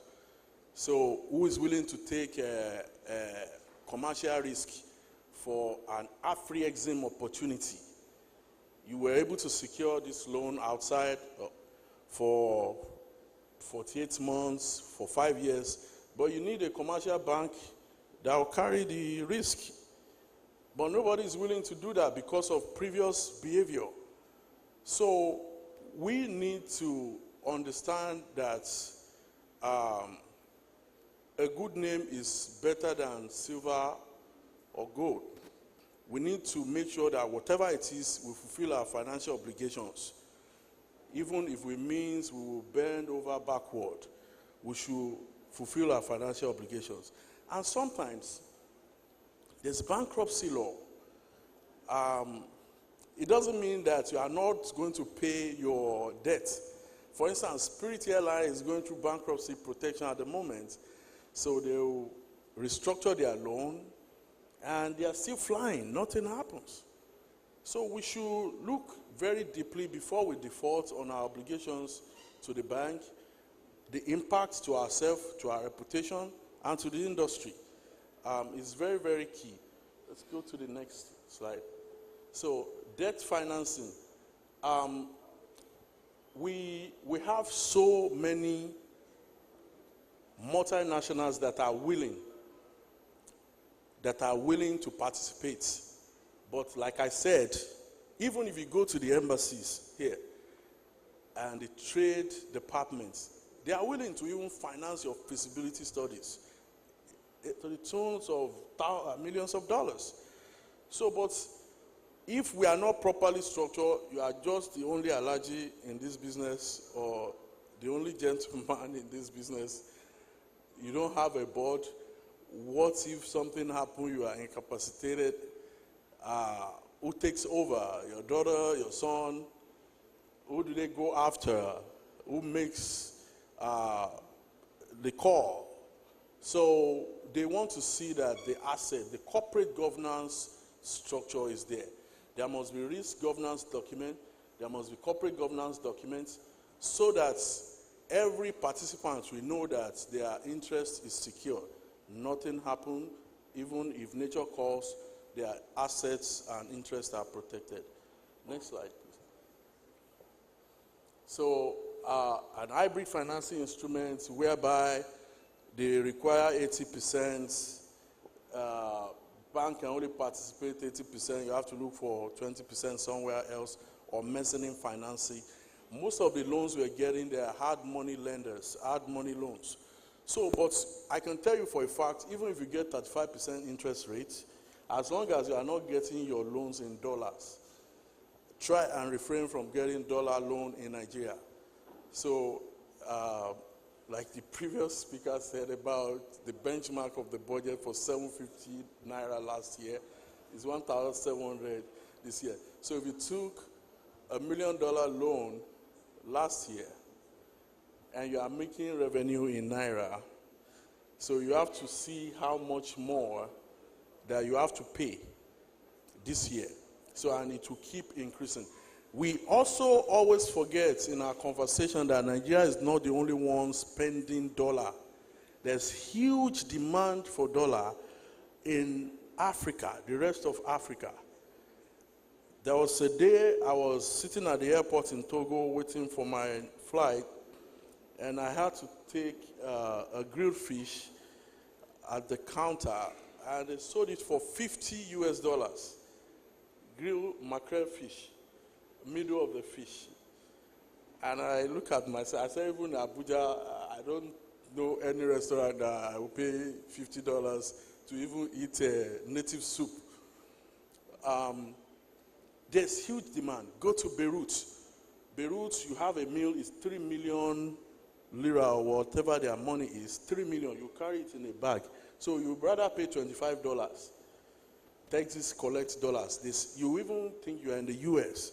So, but we always assume it's naira versus dollar. There's more dollar outside of the US than the US. So we should always think about this.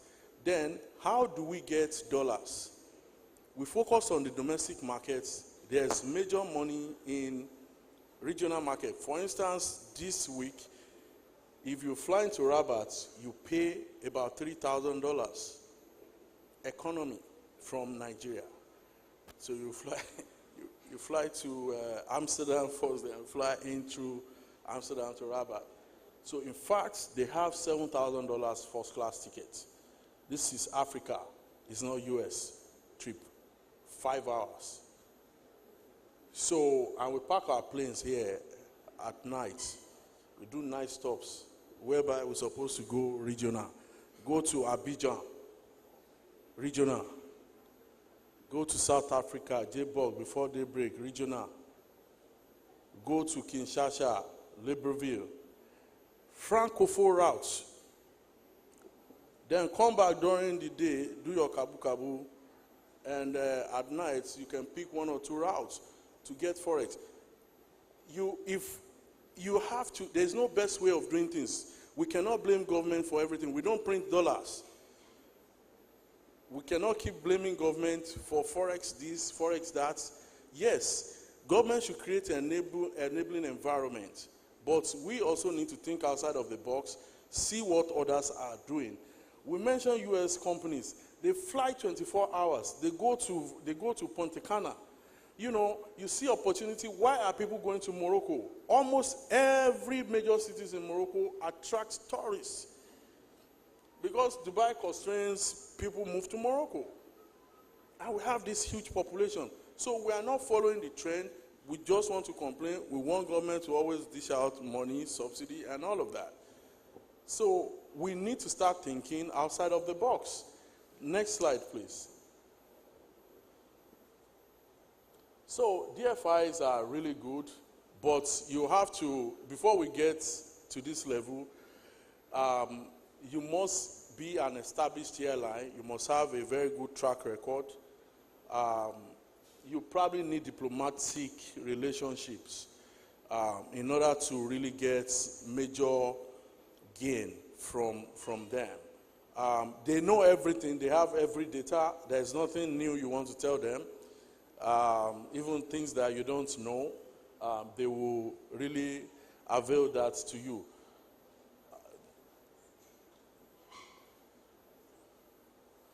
So government-backed guarantee, we're back at that. This is very, very good if we can start talking about government guarantee. I remember when we went to Boeing with the minister, and I was looking at him when he made certain pronouncement. He gave government guarantee, then he gave personal guarantee on behalf of everybody. I mean, he put himself on the line. That anyone willing to lease, I am giving you my personal guarantee that nothing will happen to your aircraft. We will deregister it if they are in default. I will make sure this and that. Personal guarantee. I mean, Boeing, they were so happy, they were willing to even bring out everything in their coffers to appreciate that gesture. So government guarantee goes a very long way. If I ask by a show of hand in this room, how many people have investments in places like Togo, Cotonou, Ghana? It doesn't mean aviation, even if it's land, if it's farm. Do we have anybody? If I may ask, why don't we have, I mean, Togo is close by, Benin Republic.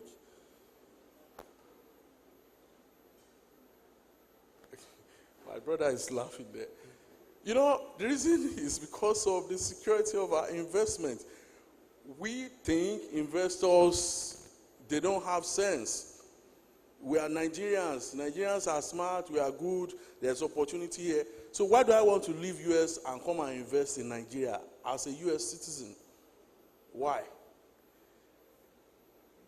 So a place where you will go and you don't even know whether your money is safe or not. So some of us that invested in US probably grew up there, and I lost money too. I own a bank, I own a mortgage bank, and the bank went down with the recession. I lost $5.8 million, real dollar, and I can't hold anybody to it. So I made a promise to myself after that, after the recession, that everything I have will go to Nigeria after the fact. So if it is a house you have in Lagos, no matter what, you will still see your house, even if there is flooding. Even if it burns down, you still see the carcass. So, but before you say Jack Robinson over there, things will go down. So those are the risks of investing in another country.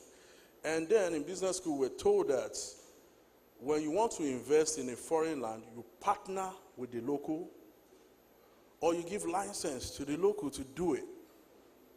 So coming into this environment, you have to behave like a foreigner and understand what the terrain is, and don't come with an assumption that you know how to do this.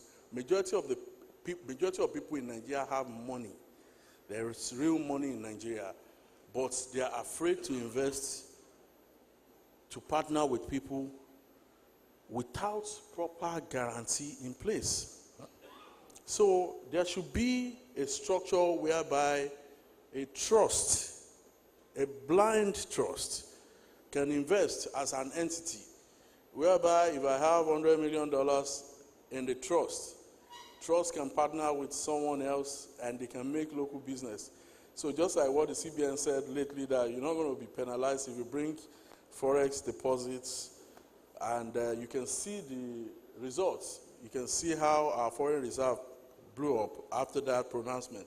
So we should give the investors some level of protection whereby a blind trust can invest, because a lot of people don't want them to know that they are the investor. And it doesn't mean that their money is bad, but sometimes it's a protection for their own personal safety. So we should think about it. All the US presidents, they invest too. They use blind trust, even while they are presidents. It's only Donald Trump that has the ability to move things different directions. So government guarantee, regulatory transparencies is key. We've mentioned that, but I will not support the fact that we should tighten the noose again at NCAA. See, NCAA has enough regulations. They even reviewed last year. And whatever you even want to do in NCAA, any response to their letter, any communication is backed up with a regulation. They will mention the name of the regulation. Based on this regulation, this and that, this is what you can do. So I believe that we just need to think about what is going on right now. Look at what is obsolete, because things have changed. Look at the reality of now. We know major problem is financing. We know major problem is guarantee, that people need to trust this market. So how do we now bring them close to this market so that they can understand the enormous amount of opportunities? I walk the street of Marrakesh. It's just like some neighborhood in Ibadan. Every conference is Marrakesh. If we are saying we should partner with international airline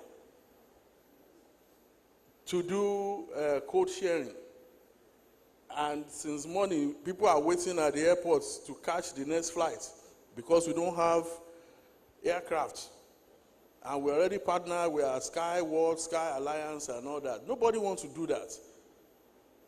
So we need to be able to be bankable and financeable through the regulatory transparency. When investors are coming in, they know that, see, I can walk up to NCAA, see what your guy is doing. This is what your regulation says. It is in default. We need to deregister this aircraft and all of that. It's not that because I know the DG, or I can call up somebody up there and they delay the process. They should just give me 1 more month and whatnot. So we should be able to get those in place. Next slide. So our local banks, of course, majority of them, they don't want to touch aviation deals. They'll tell you they'd rather do something else. But now, I think they've started looking at possibilities after the minister's efforts, and because of the fact that they are putting things together to see how international banking players can work with them, because they are the ones that can really enforce things and do those collection and cash management. So it's always good to have good relationship. Everything is relationship. Everything. You must be very close to them. Let them see your papers. Be honest, and you see what kind of benefit that can come out. So it's always good to have. I tell bankers that it's not about bring your accounts to my bank. What are you going to offer to? There are so many things that you can offer. Forget loans, but you should come up with a product that can help our customers. You have gift card program. You have how do you support my loyalty program?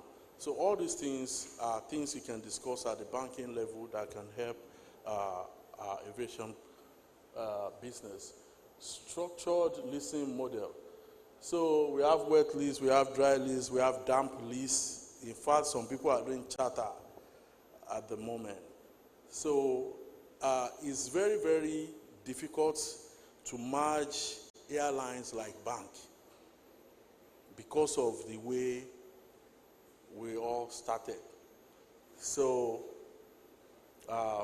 maybe I started with inheritance, and some people, they have this so much loans. So why do I want to take from the positive and going to the negative and bringing those negative vibes into my balance sheet? You know, why do I need this headache? What are they bringing to the table? Because pretty much they probably don't have assets on ground. They probably don't have aircraft flying, or maybe they have a lot of aircraft that is due for tech, and there's no funds to even do that. So it's a unique business. It's different from the banking. But if we start looking from how we set up, look at the corporate governance structure, make sure it's really solid, it's audited. If the regulator wants to see it every year, it's a public record. They can easily tap into it, but I believe the only thing unique there is you just have to have an aviator on the board. So pretty much you see have maybe 3, 4, 5 people on most of the airline boards. So some people have their children and spouses as the director. So that we need to review in actual sense in order to be bankable. You cannot bring your wife and your 2 kids on the board and you go to Access Bank to get a $10 million loan. How do you want them to analyze the risk? So these are things that are not making things possible. And we look for other alternatives to get the business going. So that is why it looks as if it's a dead end. But we need to start doing business the right way. Public-private partnership. So we see that in airports. We know Nigerians that own airports, even in UK. Like I said earlier, with the right documentation, the right structure, there's money out there. There's serious money out there. I will get to, let's go to the next slide. I'll talk more about the roadmap and how we can implement and the kind of reform that government needs to put in place, to kind of audit our corporate governance posture in order to give investors, maybe we have a certificate from CSC that we file our corporate governance audit every year and make sure that this is a viable company and people can deal. So we can also take it to Security Exchange Commission and all of that in order to be able to get good ratings. So I propose that we set up a national or international aviation finance summit. This will help us, and they can bring players. Our minister has relationship with almost every good person on earth. Minister can talk to the president AFDB to help us bring in the big boys. African Development Bank does not have money on its own. They also raise money. I was surprised when I saw Nigerian Sovereign Wealth Fund on the table in Abidjan, bidding for a project in Zimbabwe. Investors are, I put 20 million, I put 10 million. And I even know the ED. I said, my guy, we are talking, you are giving them money here. They were competing. So why are they giving them money? They give AFDB money to lend people. AFDB will make sure you do that project. There is no way you will not complete that project. It's not possible. It's not even possible. There's a structure in place. They look at the risk. They are part of you. And they give you all the necessary assistance to be successful. So if we can talk to people like Dr. Additional to help us create this summit, bring in all the big boys. Let them know the story have changed. And Nigeria is ready. We are all bankables. We are financeable. Forget all these social media stunts. Africa biggest this and that. We have the numbers. The financiers know what it is. The economists know what the country looks like. So this summit is very, very important. In Nigeria, the VC, PE guys on the Wall Street, the retirement funds in Canada, they have teachers' retirement fund in Canada, very huge in global investment. So we should invite them to see opportunities here. I mean, we pay 32%, 35% on loans. Over there, if you get 3%, they are okay, 5%. So we should bring all these guys to see what we have, check our models, see how we can participate in the global opportunity. Fly Dubai did $840 million in lease payments in 2022. Just lease payment. It's not a major airline. So, and they even got an award for on-time payment and the kind of growth strategy. And I'm also very proud that I was sitting in the same room when they acknowledged Ibom here. They were 3 years old then, like the kind of exploit they made within a short period of time using that particular model that they operate at the time. So we should also see how governments can bring people. I'm not saying government should give money now. I'm not saying they should subsidize anything. Their guarantee matters a lot for those that qualifies. Bring people together from the legislative side, from the banking side, from the multinational World Bank, Afri-Exim Bank. Afri-Exim will do all sorts of loans. As long as they have the local bank that will carry the commercial risk. So this is very important for us to see how we can move forward on this conversation. For us, if we can diversify, look at all these further options, we can see long-term sustainability. Investors will relax their demand, because sometimes it's almost like LAPO loans. How some people, there's no sleeping capital in most of Nigerian airlines. So it's always constant need for retooling. You want to get parts, you want to buy more aircraft, you want to refleet, and there's no money, you want to do C-check. So if we can adopt all these initiatives, I believe there will be so much changes and people will be more willing to invest in our environment. So call to action, immediate priority is to host National Aviation Finance Summit by Q3 2025 to create a platform for collaboration between airlines, investors, and regulators. So establish a resilient ecosystem powered by sustainable financing practices to ensure long-term viability and competitiveness of the aviation sector. Thank you very much. I don't know if there's any immediate question or maybe later. Okay, all right. Thanks a lot.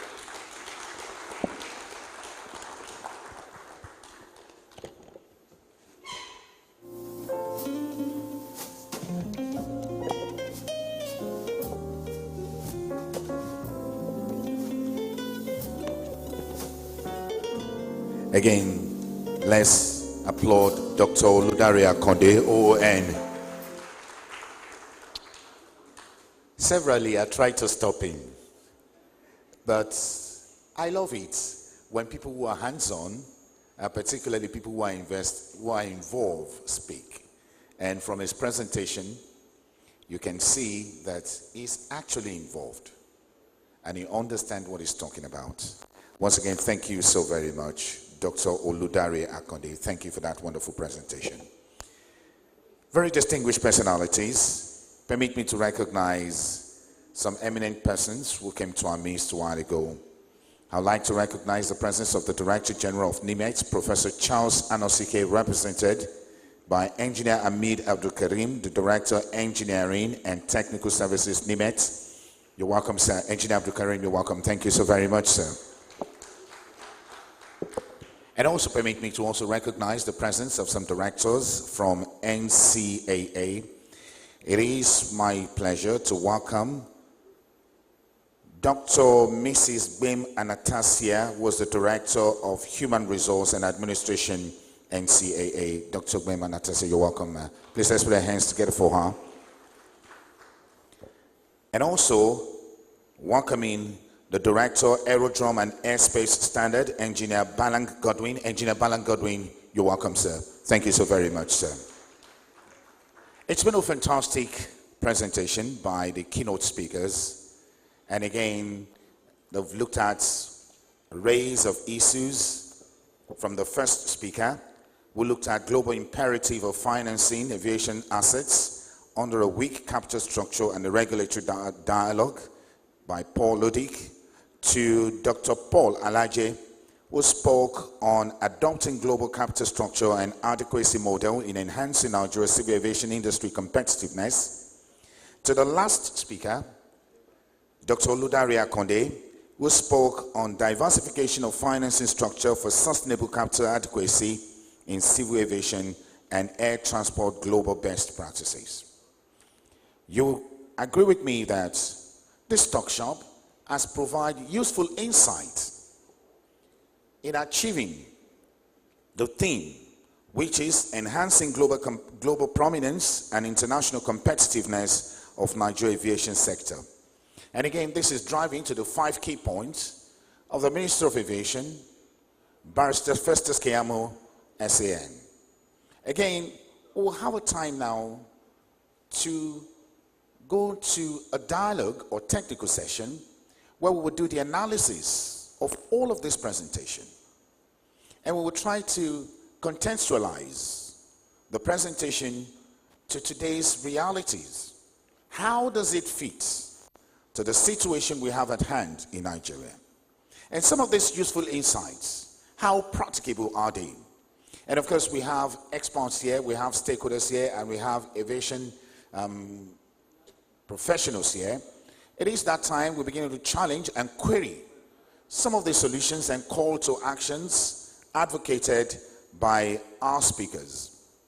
Are they relevant in this current dispensation? What policies, what laws, what legislation should we begin to evolve at this critical time in achieving the desired goal in repositioning the aviation sector in Nigeria for global competitiveness? Permit me to welcome the host of this technical session. I want us to recognize Osai Ilom, the President, Labour Business School, Veritas University, will be leading this technical session. Please, a round of applause for him. Thank you. Thank you very much. Please, can you put your hands together for yourselves?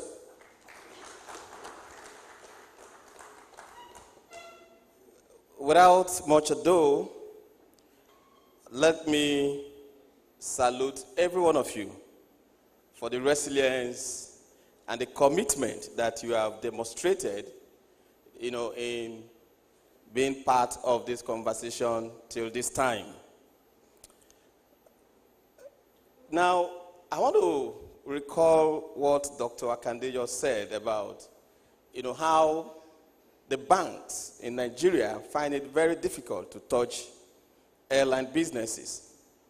And when I heard him say that, I remembered a business class training that was taking place, and one of the students asked, why is it that airlines don't usually make much profit? And another student answered and said, they don't make much profit because by the time they are getting close to making profit, the profit take off without them. It is interesting because airlines are very, very essential aspect of every national economy.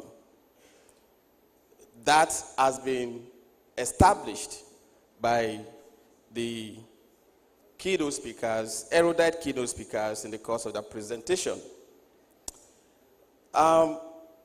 Indeed, this conference kind of had provided a three-dimensional insight into how the aviation sector can actually tap into the existing finances locally and internationally. And Mr. Ludik actually brought in that international perspective to that, while Dr. Alaje brought the research and development perspective. You know, I was listening to Dr. Alaje and I couldn't help but, you know, just to be nodding my head. So thank you so much, Dr. Alaje. And Dr. Akande kind of demonstrated a practical and hands-on experience to the conversation. Now, from all of this, I don't know what you must have heard, but for me, I think one of our artists, you know, in the line of one of his songs, kind of summarized that. In the aviation business, it is money or nothing. If you agree with me that it is money or nothing, can you put your hands together for yourselves?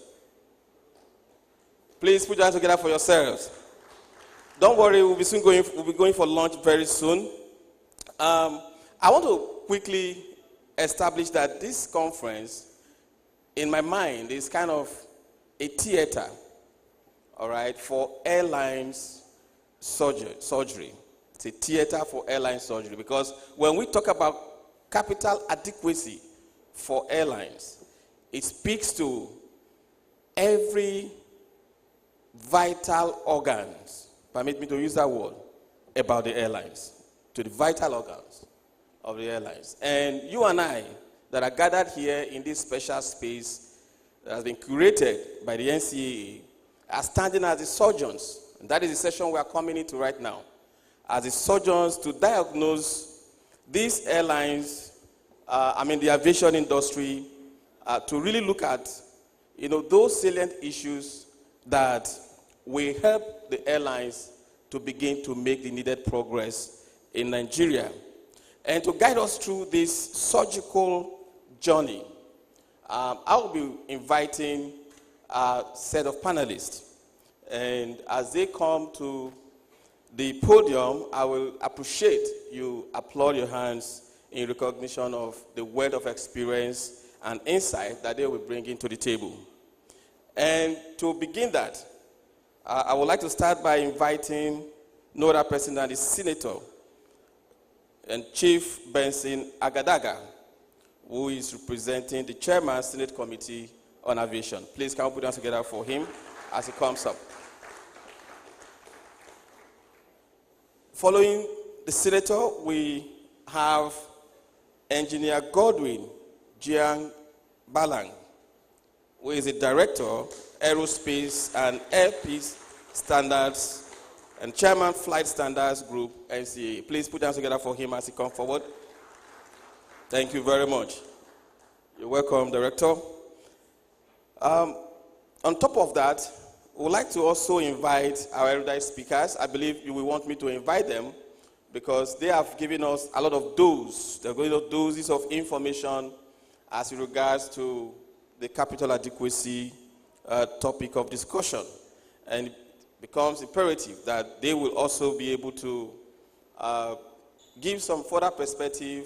As you must have heard, by the time they are wrapping up the conversation, they keep asking, are there questions? So I think this is a time that they will be given that opportunity to take those questions. So let's begin by inviting Mr. Paul Ludik, the aviation expert and sales director for ACAS. Please put your hands together for him as he comes forward. Dr. Paul Alaje, Chief Economist at SPM Professionals. And of course, Dr. Oludare Akande. Please put your hands together for him.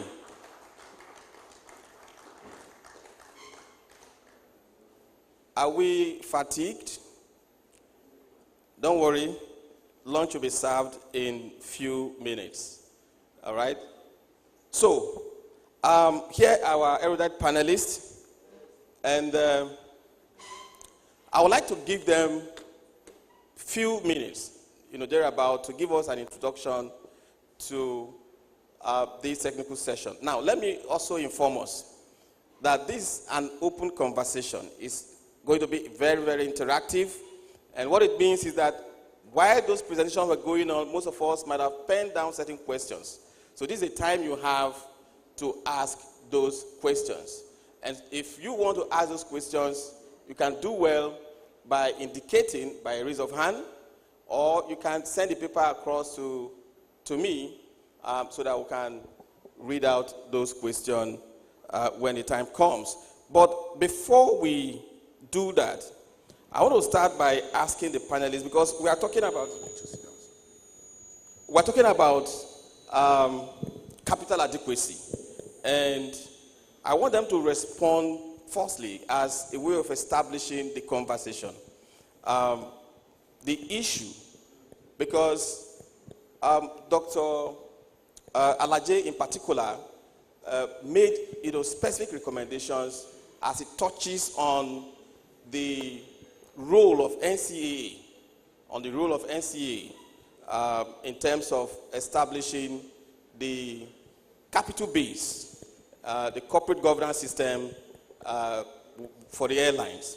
And so I want the panelists to give us their perspective on what technical model do you think that NCAA can adopt in determining the paid-up capital for airlines, for airlines. And I would like Dr. Alaji to begin with that conversation. Thank you so much.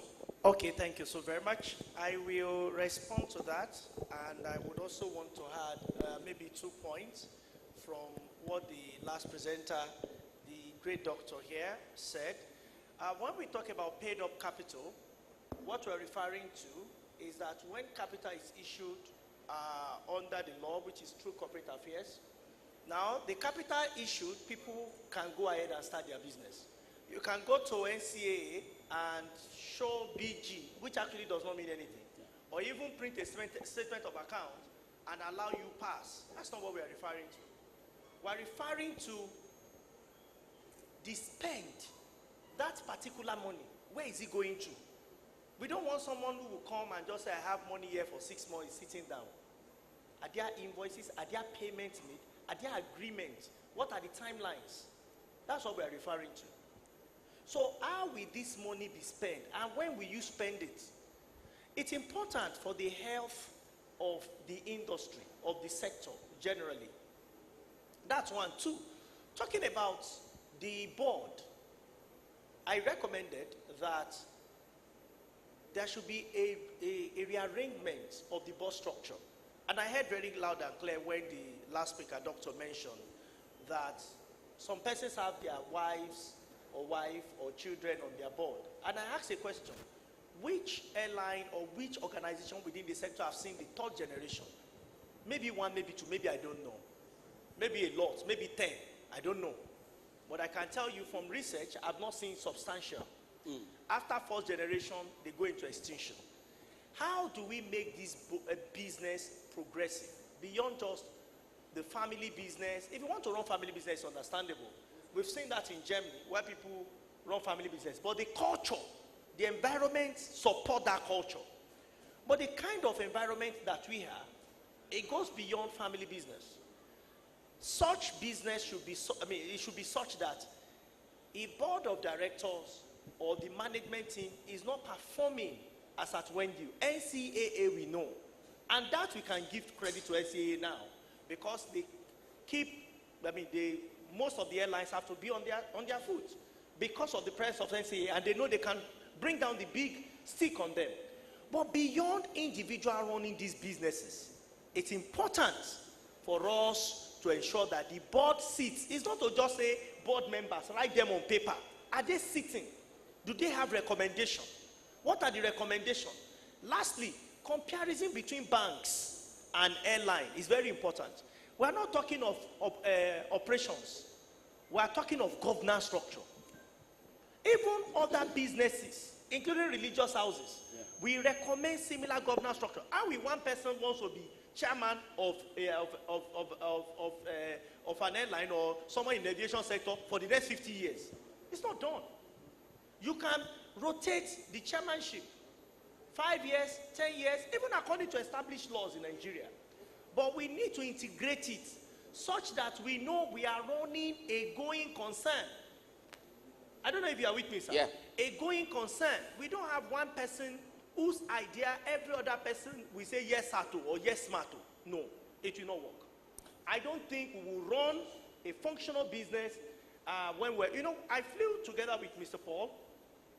We didn't even see ourselves until we were picked at the airport.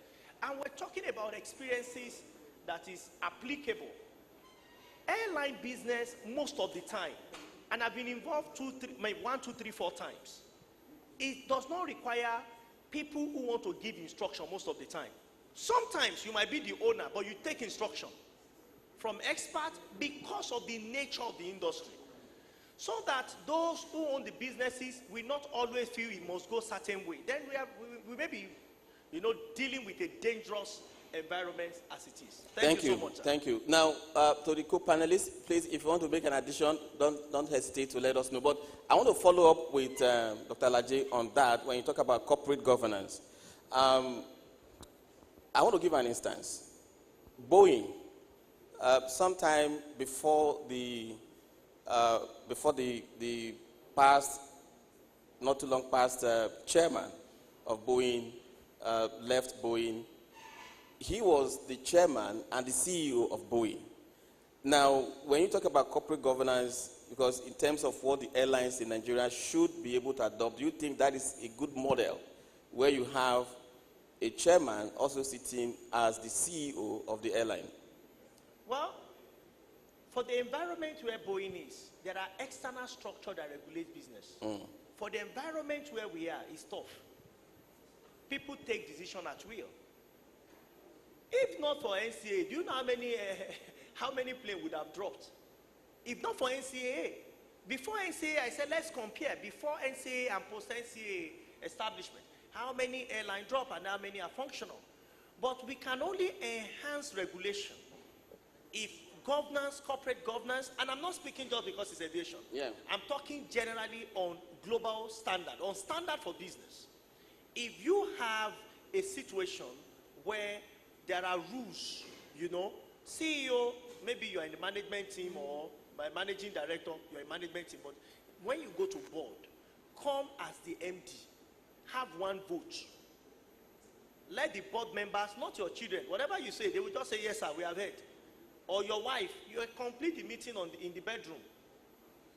But when you have other independent minds that are in the board, you are protecting, one, the business. 2, you are also protecting the passenger and the integrity of our nation. Thank you. Now, I want to go to Dr. Akande. Thank you very much for your hands-on experience that you have shared. Thank you. I believe upcoming airlines will also learn a lot from the insight that you shared. Thank you. I want to find out from you, given that, we are in an environment like Dr. Alaji has pointed out, where persons can make decisions at will. I learned some time ago that the Central Bank of Nigeria did have some funding that were available for the airline industry. What do you see from that experience, from that funding? Were the airlines able to access those funding? Because we can't continue to talk about more funding when the ones that were available in the past were not assessed. So what did you see within that cycle of that funding that was made available by Central Bank? So I wanted to say that my proposal regarding the international or national finance summit for the aviation sector will shed more light. There were agencies, even beyond CBN, that can finance aviation. Even from the Ministry of Finance, they have a corporation under Ministry of Finance that can look into projects. But when you see the terms, even BOI has enough money to, and it's very funny that when you talk about money, I was talking to one executive one day and he asked his PA, he said, where's money in Nigeria? and I don't want to mention the bank, so let it not look as if I'm marketing them. Yeah. So he mentioned just one bank, and he said then CBN. So they know where the money is. We can have programs, we can market ourselves and all that. So we know who has money or who doesn't. And all the banks, they go to these guys too to raise funds. So they have short-term loans, and they have to make profit, and they have to follow CBN regulations and all of that. So I would not say CBN does not have money. But in my time, No, CBN made some funds available for the airline industry. So I wanted you to speak on whether the airlines were able to access that funds, you know. There were interventions, Yes. especially during COVID, and some got, but some did not. There was no transparency about it. Okay. So, in fact, there were meetings where there were deniers and all of that. So, this kind of forum will put transparency into everything. The process. Yes. Of So assessing those funding. there must be transparency. Then, not everybody can come front and say, give me money. You know, I mentioned something earlier that if you see some balance sheet, it looks like crime scene. You have been in default on several loans and intervention, and you are still coming again. Even World Bank gives loans. It's not free money. Yeah. You have to pay back. So, and for you to get loan, there are things they will look. They check your character and see whether or not you are bankable or financeable. So, if you have been default and everybody's afraid of you, private people are afraid of you, banks are afraid of you, and you are going to CBN, you already have BVN. You go to CBN with your BVN. So, they will be able to see all your characters and behavior when it comes to fulfilling your financial obligations. It's very, very important that people start fulfilling their obligations, and they have a new heart of doing business. See, this president makes everybody to do the business. So if you're in aviation now, you are doing the business. So this is serious. It knows everything about business. There is no Konim man die, Konim man bury him in this administration. So it's for serious business-minded people, and I believe their reforms will pay off, and we can see what the minister has done. You know what it takes to do that. It's the multilateral agreements that he has been able to achieve within this period of time. And we've started, I've spoken to quite a number of players outside of Nigeria. I was on inspection on a night stop for some aircraft in New Orleans 2 days ago. And, I mean, they were talking to me. When you talk about corporate governance, the owner of JetBlue sold JetBlue to other entities and started a new company, started a new airline within the U.S. So what would have warranted that? God knows why. So there are companies that need a restart in Nigeria too. That's very important to hear. So you cannot build on that old structure. It's weak, it's dead. Sunset the whole shebang, start a new company. You already have assets. You have something to build on. Thank you. It doesn't have to be on your name. Like I said, blind trust. There are other business instruments. Talk to lawyers. Thank you. Let's hear from Mr. Director. What can you add based on what Dr. Akande have just said? You know, with regards to the airlines, you know, saying that some have to restart their business in terms of their balance sheet, in terms of the operations of these airlines. How healthy? Because when we talk about capital adequacy, we're talking about the financial health of these airlines. From your experience, from your perspective, what are you seeing? Okay, thank you very much for this. As a matter of fact, for this interactive session and even for the choice of the theme of this summit. It's important as NCA, it's important to give a background. So the International Civil Aviation Organization, its key mandate is to promote safe development of civil aviation in the world. And to do that, you know, it requires that every state establishes a civil aviation authority. And that is what, through the help of the National Assembly, the 2022 Civil Aviation Act was passed and NCA was established. Two things, without going into the nitty-gritty of what NCA should be doing, is to promote the development of civil aviation and also to hold to standards. Okay. So when you look at NCA, it should be either promoting development or holding to standards. Looking at Nigeria today, you know, talking personally speaking from my own desk, Yeah.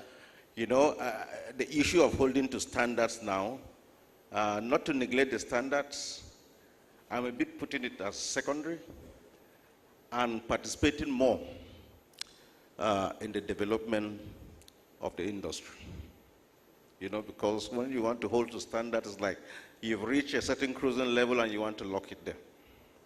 We found ourselves in a situation where there's more drive, you know, to hold to standards. Standards of what? An industry, and it's good to paint the picture of the industry.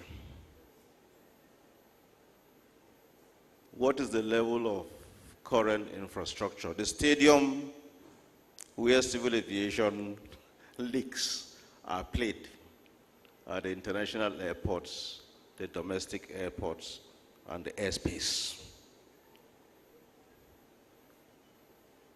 What is the status as of today? Sorry, it appears as if I'm digressing, but it's very important to paint this picture. Okay. You know, because it doesn't matter how much money is pumped into the country, how much money is given to some airlines. You need to set the stage right. And that's why I said the function of promotion of the development of civil aviation is very key. Yeah. That should be what should be primary in our own minds today. Having laid that foundation, and I want to be very, very practical about it, and because that's one of the reasons myself I'm back to the Civil Aviation Authority. I would say we are very lucky, you know, to have the person of the current Minister of Aviation as the minister of this industry, because it's very, very clear. You know, if you look at his 5-point agenda, and it's not like I have tried to cram them to come and regurgitate them here, because it's so. He's been able to identify what those key issues are with the industry and focus on those 5 issues. So one of them is the safety regulations. That's where everything starts. Yeah. You know, not just safety, but regulations generally. To tie to that, because NCA does, the way you control the industry and promote the development of regulation is by what? Is by the kind of regulations you, So you pass. I think that is Yes. that is a trend. You Yes. know, it's actually called the 5th generation Yes. regulatory concept. Yes. You know, where you provide regulatory oversight, but conscious of not stifling Yes. development. So yes. I want to go to the senator, if you can just wrap up. Okay. I would have landed first. Let me quickly just wrap up. Yes, sir. So the shift in the whole of the industry, right from the International Civil Aviation Organization, is a shift from prescriptive-based kind of safety regulation to performance-based safety regulation. Okay, so our regulations today, to be sincere, they are more prescriptive than performance-based. And that is why the speaker, Dr. Alaje? yeah, spoke about, you talk of paid-up capital and all that, and what do? When you come to the NCA, you bring in your CSC certificate, then you bring a couple of documents to say that is paid-up. That is very prescriptive. The whole thing is in the performance. It's not so much in the prescription of what, because at the end of the day, nothing comes up. So I just want to stop at that now, because we may still have a lot of room to dissect this further. Thank you. Exactly. I think the important thing you have said is we should move towards, the performance-based standards, for the airlines. That is very, very key. Distinguished Senator, sir, if you look at the case studies that we have received in the course of this conference, Dr. Alaje pointed out the Delta airline and the Singaporean airline. If you look at these two industries, these two countries, you discover too that their regulatory bodies are, considered as, maybe 1 to 5 of the most prominent, globally recognized regulatory bodies in the aviation industry. Now, knowing that NCAA also have a vision to become one of the leading civil aviation authority in the world, as a senator, listening to what has been said, what recommendation do you think you can make to your colleagues in the National Assembly to strengthen the capacity of the NCAA to be able to compete with other regulatory bodies in the world, based on what you have had so far? Thank you very much for the opportunity to also hear my view. I'm really excited to be in the midst of technical experts in the aviation industry. In fact, I'm actually happy to be in your midst because I have been concerned about these issues. And that is why just yesterday we adopted a motion to invite all the stakeholders for an interactive session with us. A date will be given. I have been interested in the aviation industry because, for one, Bayelsa State has gotten an airport and we want to see how it could be functional. While I was there, the chief of staff to the governor of the state, we are helping him to work out a model where we can even have our own aircraft, so that it will be the ease of doing business in the state and transportation will be very easy for us. In fact, I went to the extent of even getting some international partners, but the conditions were really very tasking. So we are still having that on the pipeline. Just like Akwa Ibom, they have their own aircraft. They are now serving some other states too, and even going international. And so, in the first place, I really want to even thank the regulatory agency here in Nigeria, because for these years, we've not been hearing about aircraft crashes and all that. Lives have been secured. And in fact, the minister in his agenda, the first thing he has mentioned there is about security. He says civil aviation security, and I think God is helping us to bring all the glories to him. Give all the honor and glory to God. We are there watching, and I believe that from what we shall collate from the interactive session in the Senate, we'll be able to get areas of improvement. And the National Assembly will be able to make changes, amendments that will improve the condition of service in the Air Force, the civil aviation industry in Nigeria. Just yesterday in the paper, I read how it was stated that it has been approved that 80,000 naira will be the fare for aircraft flying within 1 hour in Nigeria. And if that is done, it will alleviate the sufferings of Nigerians. But a lot of us have now got confidence in flying. Very much like in the past where frequent air crashes are making scary people away. And when they think of paying 200, 300,000 to fly within 1 hour, it's really very worrisome. So if they can sustain that 80,000 naira and thereabout, it will encourage local business to in Nigeria. So I'm happy. I think the aviation industry, the NCC are trying. And with our discussion and interactive session, there will be areas of improvement. I will be able to cooperate to make amends in the law establishing the aviation industry. Thank you very much. Thank you, distinguished Senator. I think one of the key recommendations that they have put out from the speakers is the fact that we could learn from the reforms that happened in the banking sector.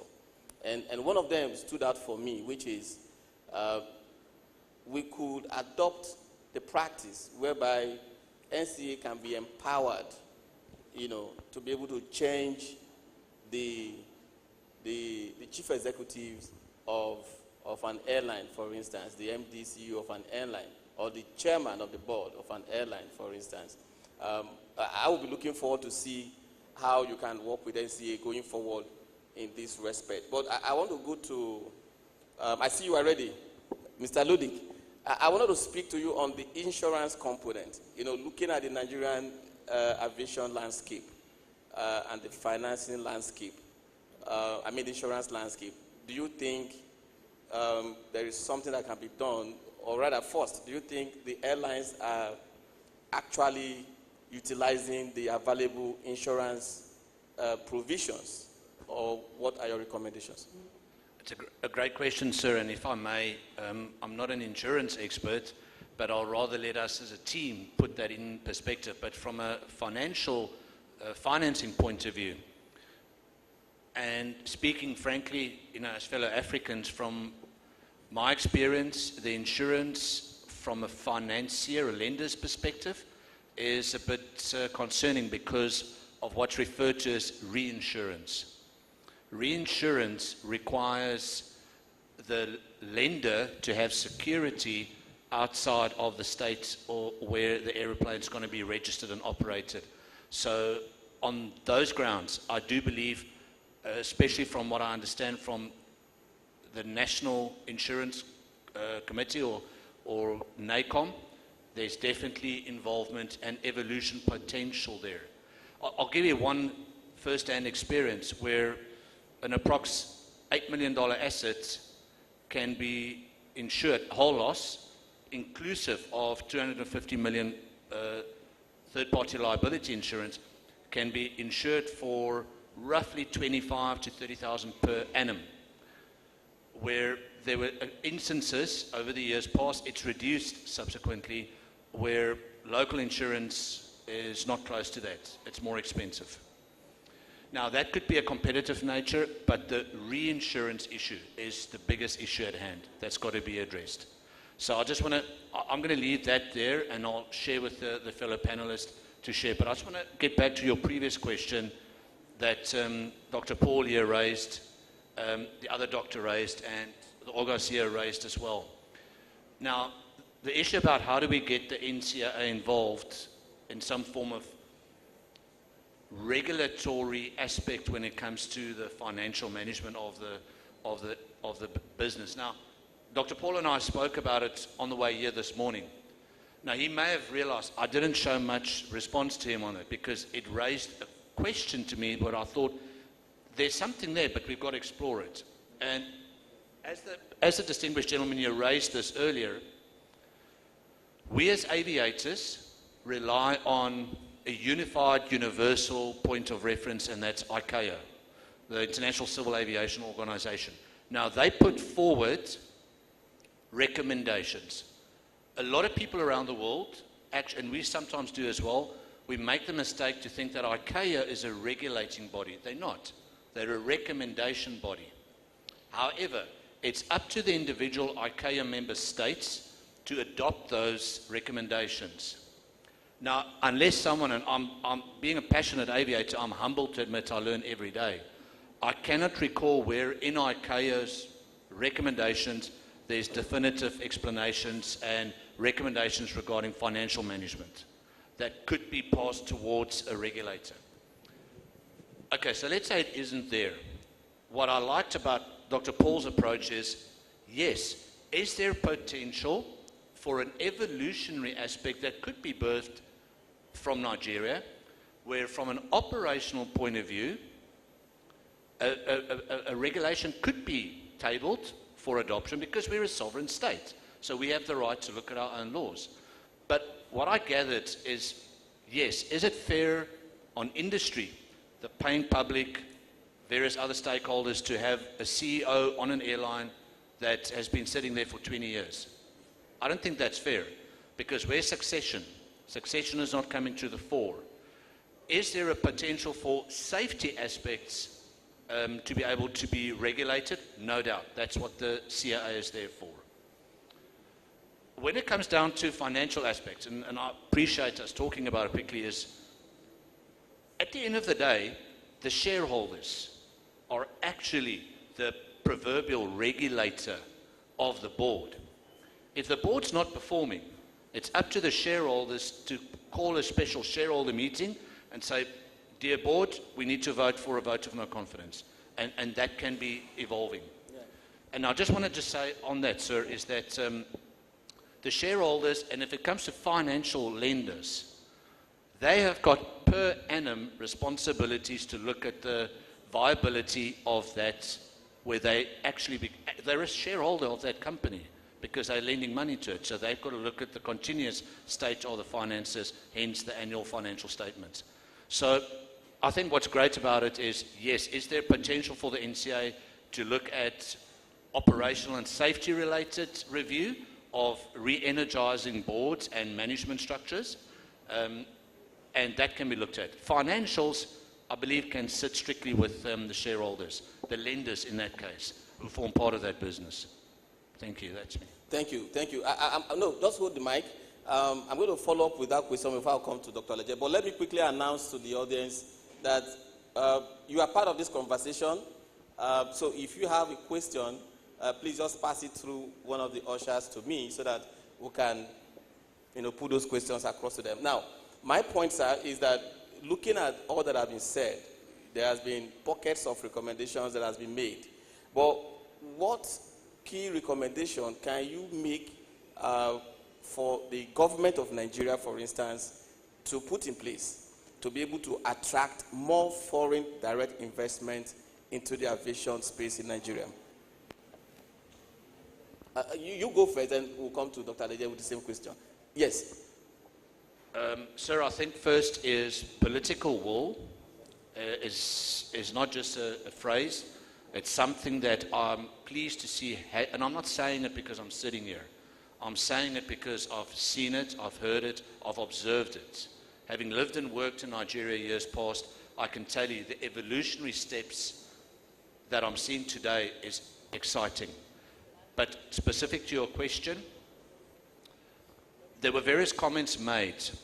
Infrastructure is extremely critical. Government needs to fund and invest in infrastructure, airports, ILSs, navigation, airport, everything within the stakeholder system that is government partially owned could become a triple P aspect as well. But I would first say infrastructure is quite critical.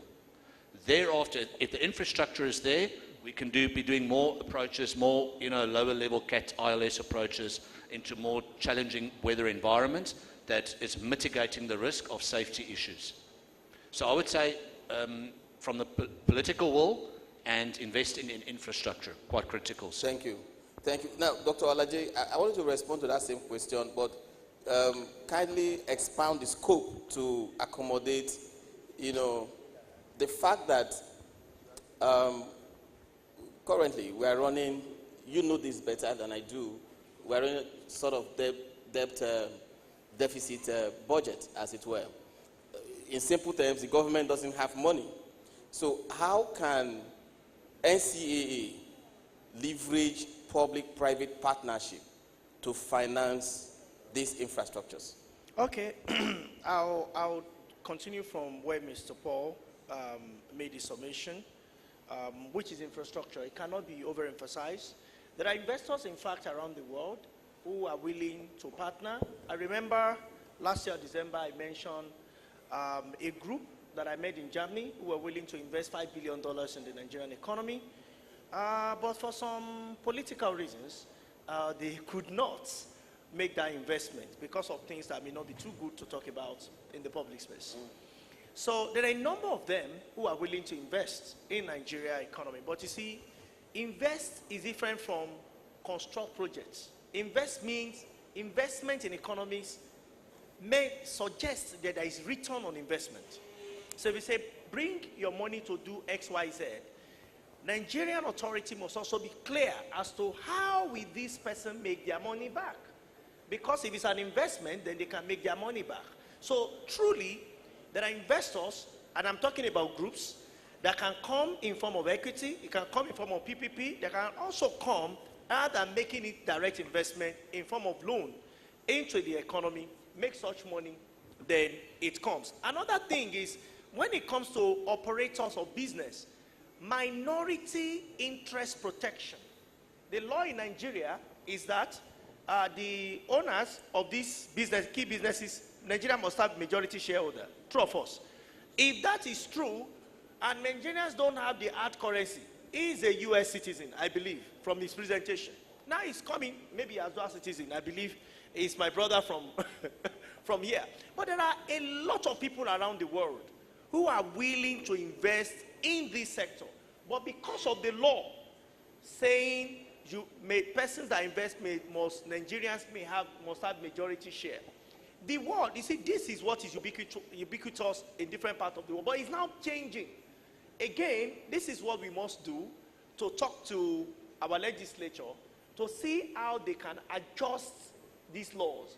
Because if you say it's Nigerians and this fund is not there and the trust is not there, thanks to Minister who emphasize the role is played in recent time, if investors are coming from all around the world, we might say a Nigerian must be on board, having not less than XYZ shares, instead of saying Nigeria must have majority share. It becomes difficult for such investment to take place.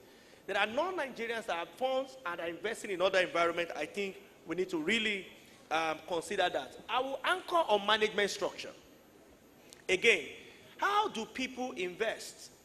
You know, we're looking at attracting investment. Yes. And they know that they are the only unique person on the board that has children and wives as part of the board of directors. They'll be suffocated. They will feel suffocated in a situation where board meetings don't hold, but on paper you have it. So when I talk about having covenants, I'm not saying just having paper with CAC. I'm saying NCAA has two legs. It's not just about safety. If there are no structure, there will be no safety at the end of the day. So how do you get money? Money does not only respond to safety, it responds to system and structure. Yeah. And that system and structure certainly will come from NCAA. Thank you. When they regulate it and make it mandatory. Yeah. Before we bring in Dr. Akande, do we have anyone in the audience that want to quickly ask a question? We are pressed with time. Before we take, okay. So please, your question. Good afternoon. Let me first thank the speakers, but I'll be coming from financing point of view.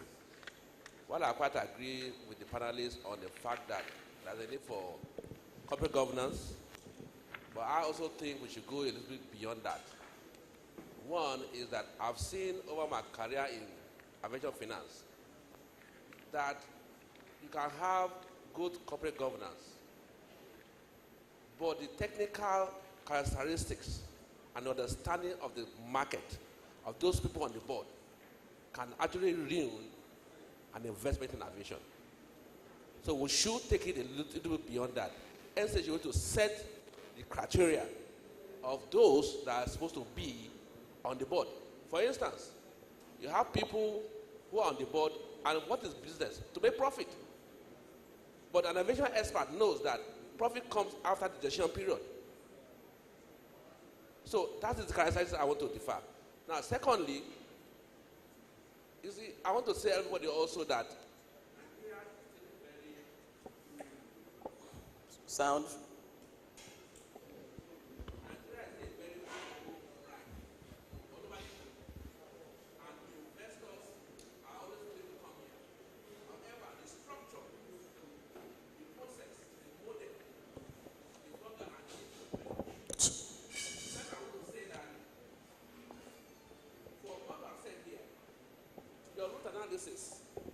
in aviation, your route analysis, your cash flow, your risk assessment, and all that is peculiar to what is peculiar to your company.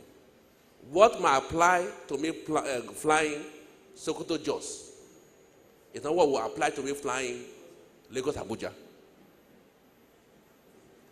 So you must understand that your financing structure, your capital adequacy need will have to do with your business model.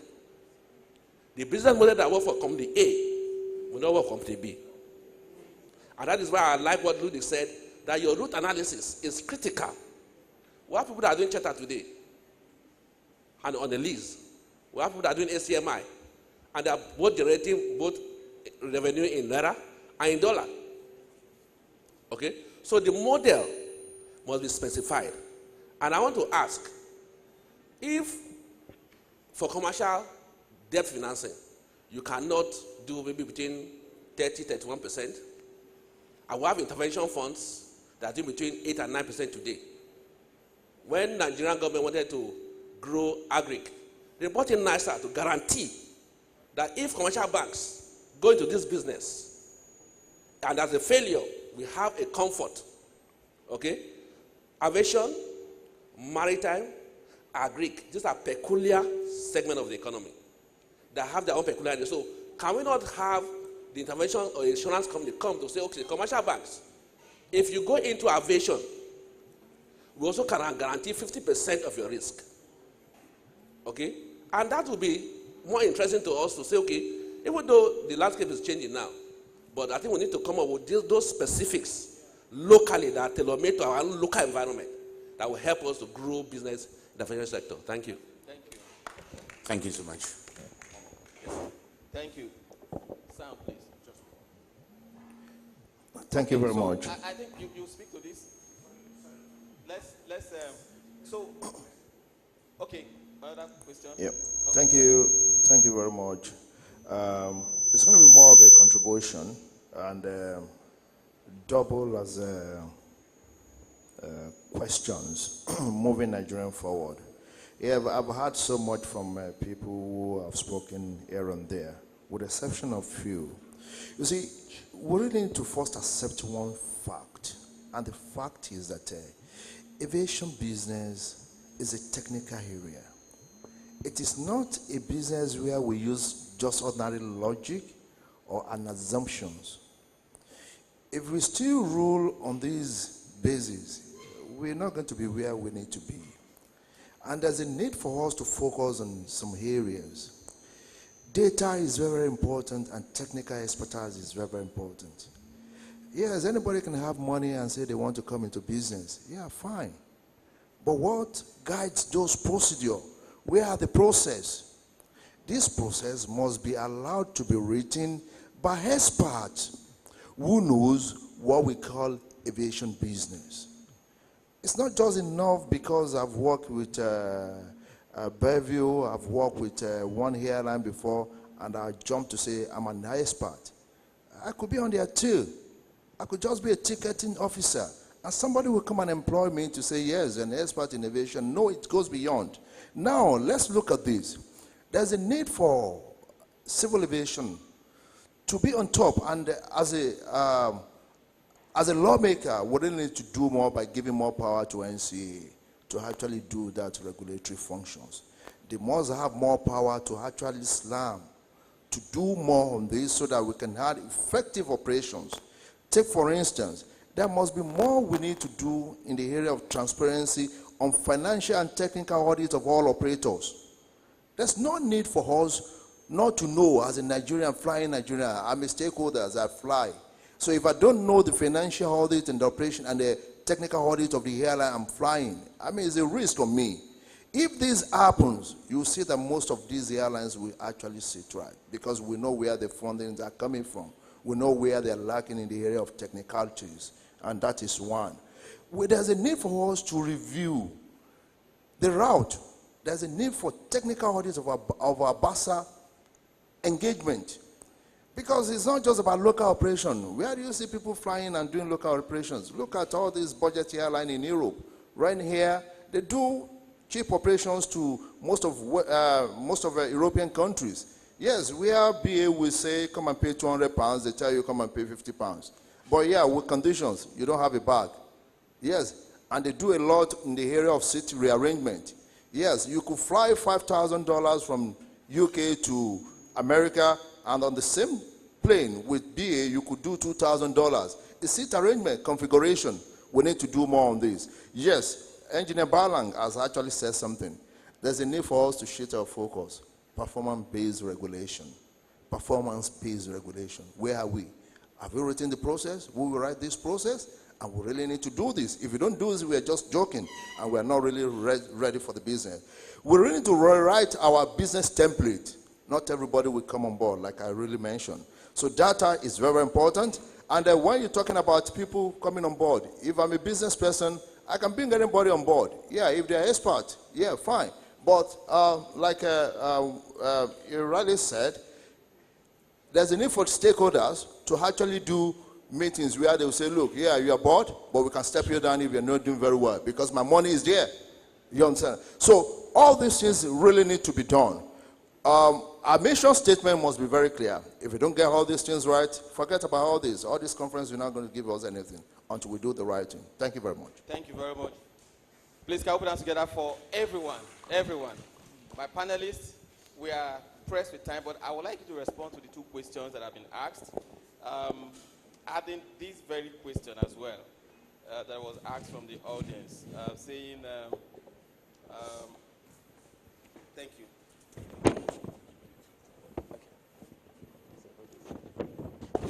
That what role do credit ratings play in determining access to funding for aviation assets under a weak capital structure?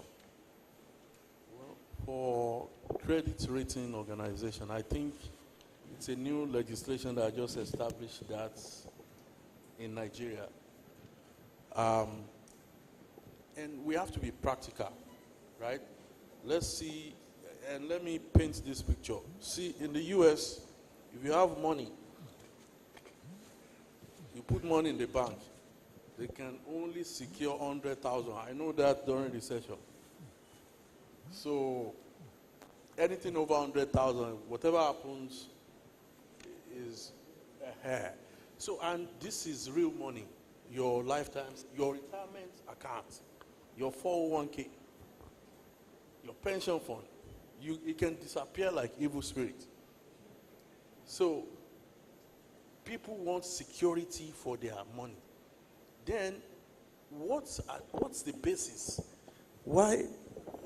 What is the instrument that is securing my hard-earned money and my children's future? Is a legislation that they just made 2 years ago to establish a credit rating company. They're not going to base their risk analysis on that. So there's another economic principle that says if you, and I'll use MTN as an example, if you're going into a foreign land, they always want foreign investors, come. It's just like you're building something in a community. But when they see the profit that you are making, see how much money these people are making. What are they doing for us? So MTN had problem the day they made that windfall dividend. Nobody sees them until they pay that money. That's when the young government has said, you guys, you will find this, you own this and that. And that is, even if you go to village, I built a university in a village, 309 acres of land. And in fact, it was prayer where we started. All the community people came out. I even spoke to Engineer Balang about getting here strip. Prayers that anybody that said this thing, they caused themselves. But when they started seeing structures, you know, I took lights. This was a community that had no light in the history of time. I brought lights to the community, boreholes around everything. So then they started making more demands. That, okay, I've not made money. I just spent billions of naira erecting structures, 15 faculties, building American standard school in that community that had just 30 buildings. But again, you see reaction from people. So why do you want to come as an investor to an environment? Let's be practical. I asked a question, how many people had investment in Togo, Cotonou? Nobody raised their hands. So, but the same thing we are talking about Dubai. You cannot open an account in Dubai and say you are the owner of this company. You must have Emirati in your board. Emirati writes the check, not you, your own company. And you see them every time. And people are still happy to invest in Dubai. Now, if you are not 45 years old, it's very difficult for you to go to Dubai, even with all your investment and all of that. You know, I have a house in Dubai. I used to go there. Before I don't come to Nigeria, they showed me Shege one time, so I don't come. So I used to go on vacation with my mom every December. We stayed there. My mom of blessed memory. But your investment in foreign land is gone if there is any policy or they just decided to change something. So this is a risk that the investors will, okay, do you want to use police to come and catch governments in Nigeria? Let's wrap up so that we can make a, so let's hear from Dr. Alaji. Okay, thank you so very much. I would want to start with some sort of guarantee for 8 to 9% loan. I think that question is very important. And I also think that it's one thing we need to think about in terms of guaranteeing commercial bank, maybe 50% of their risks, so that we can really expand the industry. I agree 100% that aviation business is extremely technical. I'm saying that that technicality must also be extended to the finance. You see, I tell people a lot of things. I don't want to sound religious. That if you are anointed, anointing without resources is annoying. So you might have the technical know-how. Yeah. If you don't have money to run the business, it will end in comatose.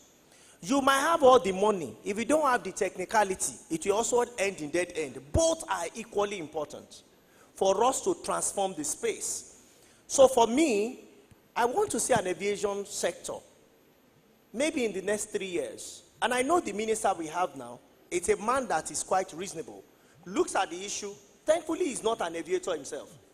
But he looks at the issue, look at the standard, does it make sense? Yeah. So if it does, then I think starting from now, we need to start requesting from legislature, how do you help us regulate? Such that for me to even want to encourage people to come and invest money in the sector, maybe I have technical know-how, and I mustn't have technical know-how to invest, or I have the financial backbone. If I must bring any, in case people that are administering my fund, they mess up, am I sure that I have a regulator in NCAA who will bring out the stick and say, we are changing you? It is not because it is CBN, it is what is right. Yeah. Again, when I go to court and I'm minority, as I cited in example, that example, I'm sorry, I want to be a bit careful. That people do that. If you want to do common street lights on the street of Port Harcourt, and I'm telling you what I've experienced before on this Port Harcourt, not just in Port Harcourt, even in Lagos, people will come and say, we want development money. But I want to develop your place. And before, do you know the truth is that you will not be able to do that thing. It's not sane. Yeah. It's a complete abnormality. Now, here is it. How do we guarantee that when investors come, truly they are coming to invest and we give them the environment? Lastly, yes, is the issue of risks and the credit rating. I mean, ratings generally. Rating plays a major role. People that will come and invest in our country, they may not even know us. They will be there working with the reports from rating companies.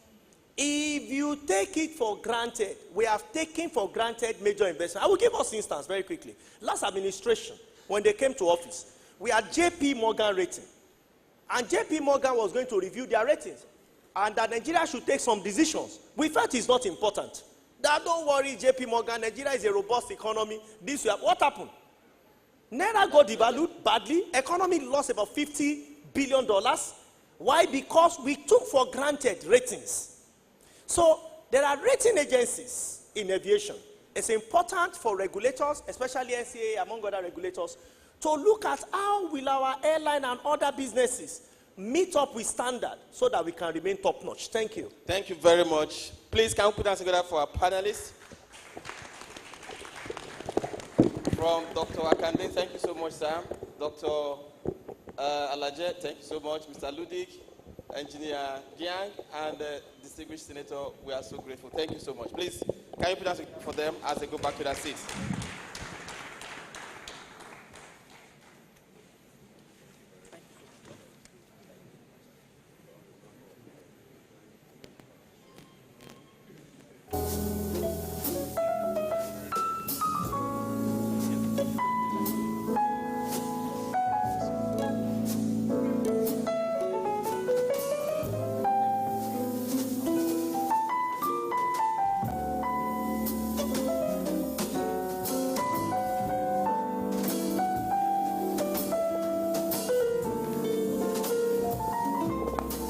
Thank you so much. Thank you. Again, another wonderful round of applause for the panelists. Please, let's put our hands together for them. We're very aware that there are several questions. A lot of people would want to ask questions and also contribute to the discussion. Now, I would take permission from the organizers if we could have a sort of platform where we'll have all of this conversation go on, and we'll also have our panelists on the platform to respond to some of these questions. I think it will further enhance the discourse from this conference. So we will find out in a short while. Thank you. I think in a short while, I will get a confirmation on that. If we could create a virtual platform where we will have all of these questions, and also we enlist the panelists on these virtual platforms to give response to all of this. But once again, I must appreciate all of our panelists. Dr. Paul Akonde, thank you. Alade, thank you so very much, sir. Dr. Ludari Akonde, thank you so very much. Mr. Paul Ludwig, thank you so very much. And the distinguished senator, as well as the director, thank you so very much for your valuable contribution. In a short while, we'll be bringing in the communique for this conference. The rapporteurs are working to put finishing touches to the communique. After the communique, we would adopt the communique, and thereafter we'll be having the closing formalities. Immediately after that, we'll proceed to lunch, to have lunch. But first, I need to have a confirmation that the communique is ready.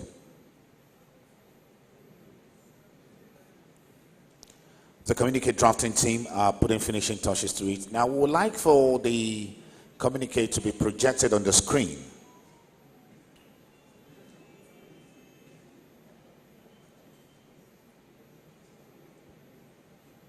It has been a one-day summit on enhancing global prominence and international competitiveness of the Nigerian aviation sector. And of course, we must appreciate all critical stakeholders who have been part of this, and everyone who's participated, and also our guest speakers for the wonderful contribution and the wonderful insights they've given to the discourse here, and all the topics treated: diversification of financing structure for sustainable capital adequacy in civil aviation and air transportation, global best practices by Dr. Ludari Akonde, and also global imperatives of financing aviation assets under weak capital structure regulatory dialogue by Paul Ludik, and adopting global capital structure and adequacy model in enhancing Nigeria's civil aviation industry competitiveness by Dr. Paul Alaje. All right, here is the draft. Here is the draft of the communique. I hope, can I have the system to read from, please? Thank you. Can I have the system to read from the system? Thank you so much.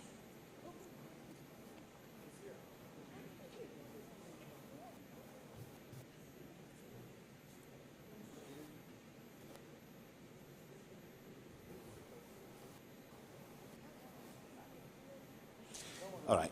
I think this will suffice. Okay. So it says, communique of the International Civil Aviation Conference on Capital Adequacy and International Competitiveness of the Nigerian Aviation Sector issued at the end of the one-day conference held in Port Harcourt, Rivers State Capital at the Osborne La Palme Royal Resort on December 5th, 2024. Okay. The theme is enhancing global prominence and international competitiveness of the Nigerian aviation sector, and the objectives include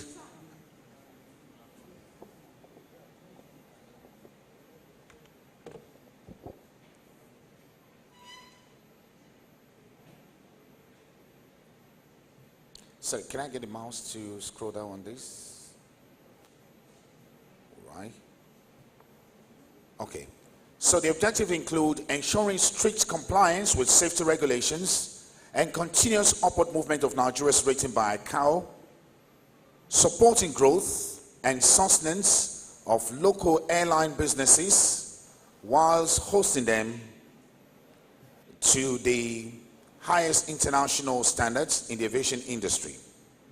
Another key objective of the conference is improving infrastructures in the aviation industry and optimizing revenue generation for the federal government.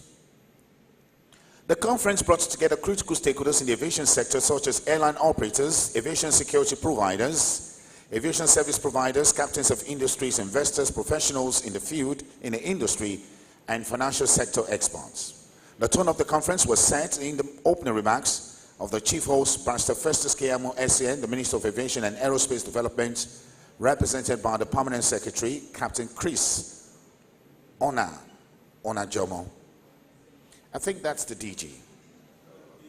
So it should be corrected as DG. Who stressed the need to enhance Nigeria's capacity in air travels and to lead the sector in Africa. The minister reiterates these focal points in his address to the conference.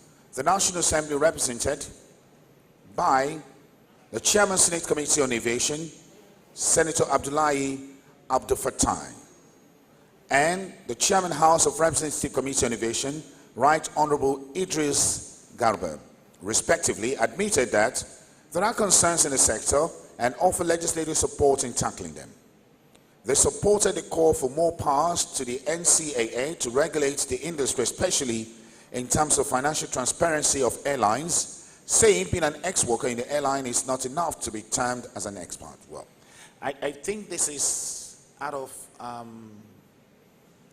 that particular line is out of place, is not included in what the House of Representatives and the Senate said.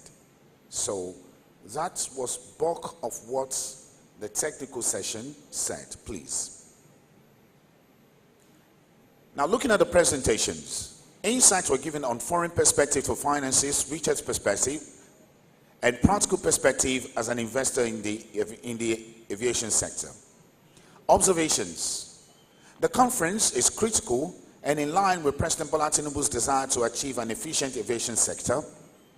Price increases in the domestic flights are affecting the sector, but they are not increased for fun, but are forced on them by many factors. That particular paragraph also needs to be rephrased because I realize that the Chairman Senate Committee, if you look at the speech accurately, even mentioned what the Senate is currently doing to address this. So we need to rephrase that particular paragraph. He went further to say, despite the huge potentials, the Nigerian aviation sector is bedeviled with challenges in the form of weak infrastructure, little to no investments, and regulatory inconsistencies. Airlines in Nigeria suffer from impartial or foreign exchange scarcity and fluctuation, and international airlines continue to face blocked funds. Operating domiciliary accounts and spending dollar in Nigeria is negatively affecting investment and sustainability of the Nigerian aviation sector. The Nigerian aviation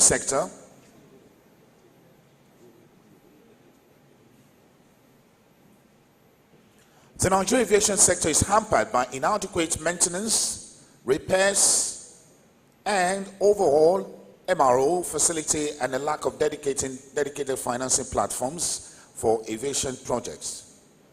Sovereign guarantees can significantly reduce investment risk by assuring returns on investment. Streamline regulatory processes such as expedited leasing approvals and transparent contract enforcement can foster trust among investors. Participants poured lamentation that Nigeria Airlines have not been able to transcend generations either in existence or in ownership. Recommendation number 1.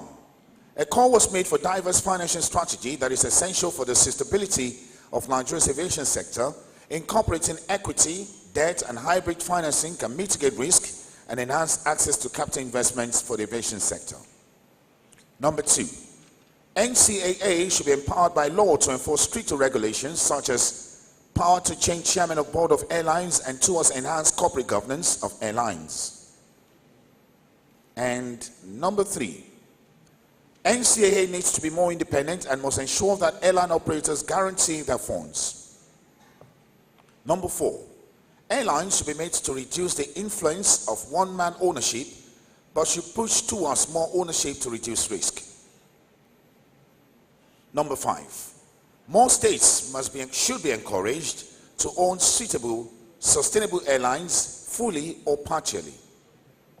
Number 6, Nigerian government should convoke a national aviation finance summit to align local airlines with institutional finances and establish policies tailored to address significant challenges in the sector. And number 7, there is need for diversification of the aviation sector. Now, these are some of the points captured by the rapporteur.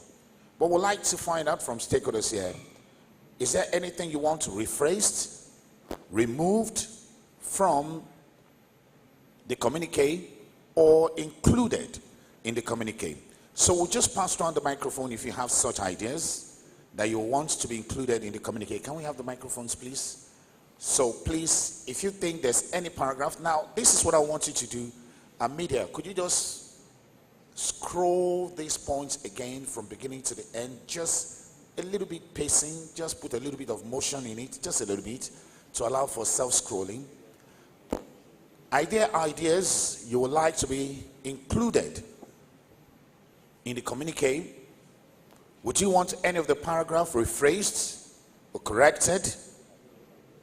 Are there suggestions that were canvassed in this auditorium that you want included in the communique? We just have 5 minutes to do that. Yes, I think there's a hand up there.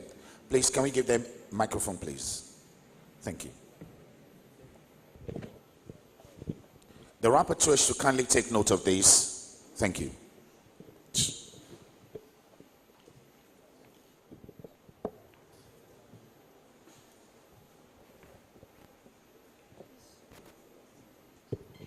Yeah, I just wanted to add that I did an analysis and I discovered that on the Nigerian Stock Exchange today we have about 4,500 companies quoted. Now, out of these 4,500 companies, we have only 4 that are aviation related. Out of these 4, we have Medview, SACO, NACO, I think another tourism company. Out of 4,500 companies. That's to tell you the need for corporate governance in aviation. Now, my suggestion is NCA, within the documentation required to have an operation to license to operate, you should be able to submit your program on when and how you are going to be quoted on the Nigerian Stock Exchange to ensure that you have that corporate governance and secure investment in that sector. Thank you so much. So again, the need for NCA to show proof based on corporate governance so that they can be quoted on the stock exchange. I think that's a very good one. Any other one? Thank you, sir. The distinguished senator has a question. Distinguished, sir. Thank you, distinguished. I think an inclusion of a topic like the implementation of the local government laws by airline operators. By way Local of government laws or local content laws, local content laws. Yes. By way of establishing facilities for repairs, maintenance, and overhaul, will even create more jobs for Nigerians and be able to make these aircraft available in the country. Because sometimes we experience shortage when they say they are going to overseas for maintenance. So they should do it in compliance with the local government laws of the land. Thank you so very much, sir. So inclusive of local content laws in the operations. And we have another one here. That's okay. Honorable sir. Honorable Biggs. Okay, I see that on that, basically I'm going on the financial reporting system. For me, I advise that the aviation business to do a summit require financial reports, ensure transparency and accountability, auditing, accounting standards, enforcement, strict auditing and accounting standards to prevent financial mismanagement. In the sector? In the sector. Also, to protect investors and mechanism for establishing to protect the investors' money and all that. Fantastic. Thank you so much, Honorable. Now, it's talking about the need for a financial summit to ensure strict auditing and compliance to all the accounting procedures for the airliners so as to protect investors' financing. Now, you need to meet the honorable member so as to have that, but that should be incorporated, particularly on the financing of the airliners. Any other one? Yes, the lady over there.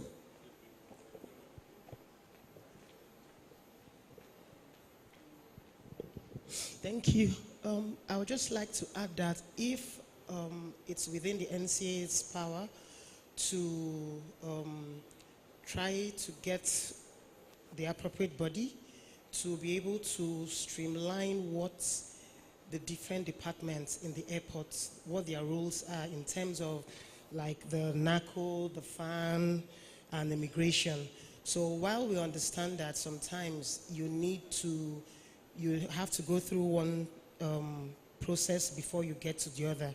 So sometimes when one aspect is like lacking maybe in effectiveness, another one from another department has to step in.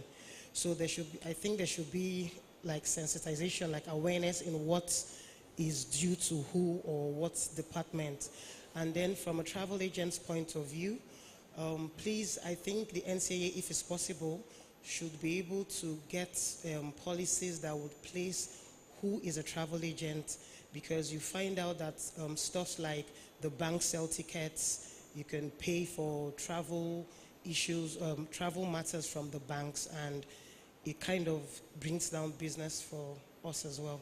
Thank you. Okay, so would I be correct to put it this way, that you want the communique to include NCAA, enlighten the public on the role of the value chain in the aviation sector? Yes.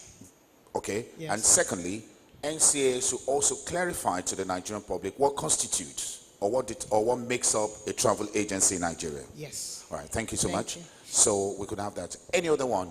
Thank you so much. The gentleman over there, please.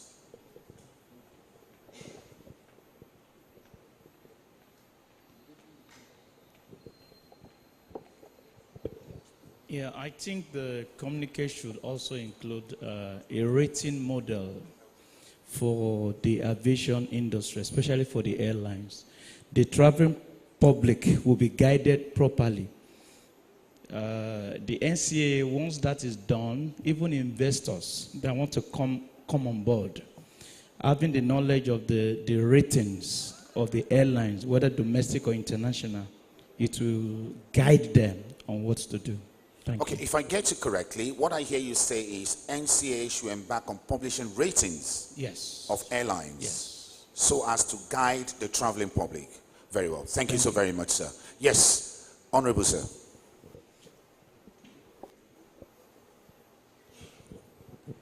There's a personal view.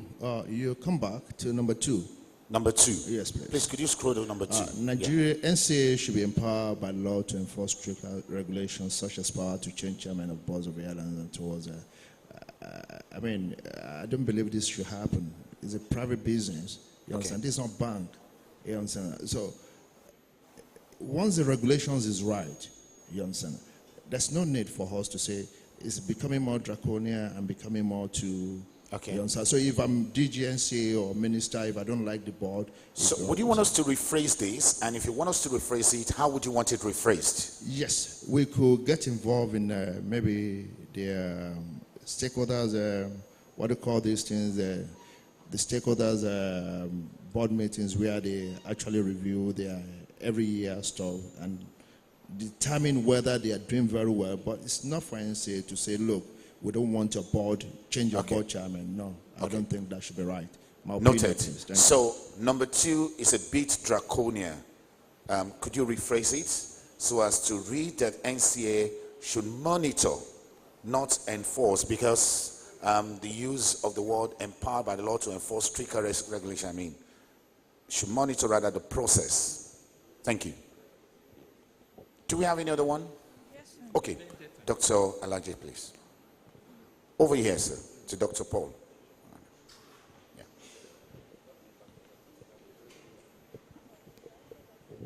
Okay, thank you so very much. I would want to just add that the issue of single interest rates for aviators, they should be able to access single interest rates. There should be an establishment to support credit line and give that window to them. I also think if you go back to number 2. Number 2. The intention is not just to point and kill. I don't like your face, I remove you. The intention is airing boards. We know, first of all, even what is happening at many boards is not transparent. If it's transparent, there will be reports that will be sent to NCA from time to time. It's not transparent. Yes, it's a private business, but this private business determines destiny of many in the local market, even in international market. So we don't want a situation where people have made commitments to airlines. As a passenger, I might have paid for the next 3 months, 4 months, and I hear that for some reasons, NCA has suspended the airline from flying. No, not just to remove, but they can reshuffle members of the board. Okay. So you can have someone as the chairman, but is not making the right decision, or we feel not making that decision, but they can be reshuffled. And it's not just about NCA. Regulations like this are important to put people on their toes. It's not being draconian. So, but not just to remove outrightly. Thank you so much, Dr. Lange. And the single-digit interest rate, that should be taken care of, and we quite get that. So we'll just take this last one. The last one, this will be the final contribution to the communique.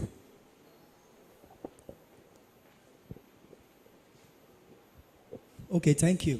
Thank you. I also want to add that I don't know if we are aware that there is a global awareness concerning environmental, social, and governance and corporate sustainability that puts a responsibility on companies to disclose in reporting things that has to do with the environmental responsibilities towards environmental responsibilities towards the people, towards the country.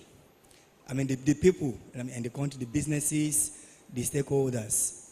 So that has been going on for a long time, and so there how have been would you want several us to craft that into the communique?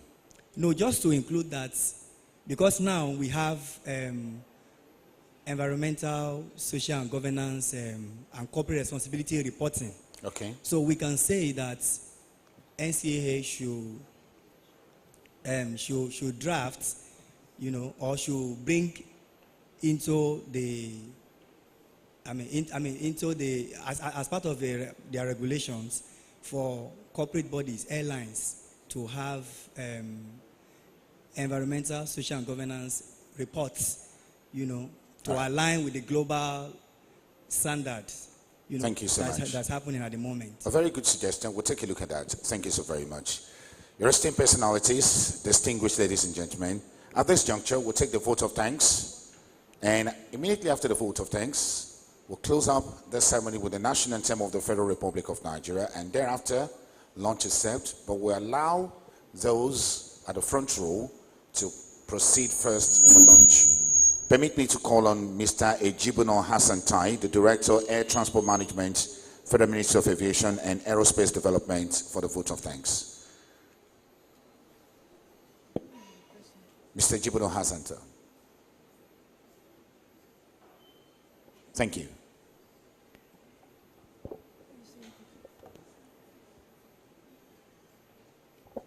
Mr. Ejibuno Hassan, please. Oh.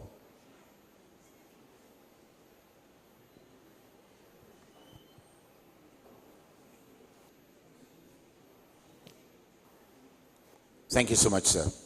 Thank you so much. And here he comes for the vote of thanks. Immediately after the vote of thanks, we'll take the national anthem and we'll proceed for lunch, starting with our distinguished senator and other dignitaries at the high table. Thank you so much, sir.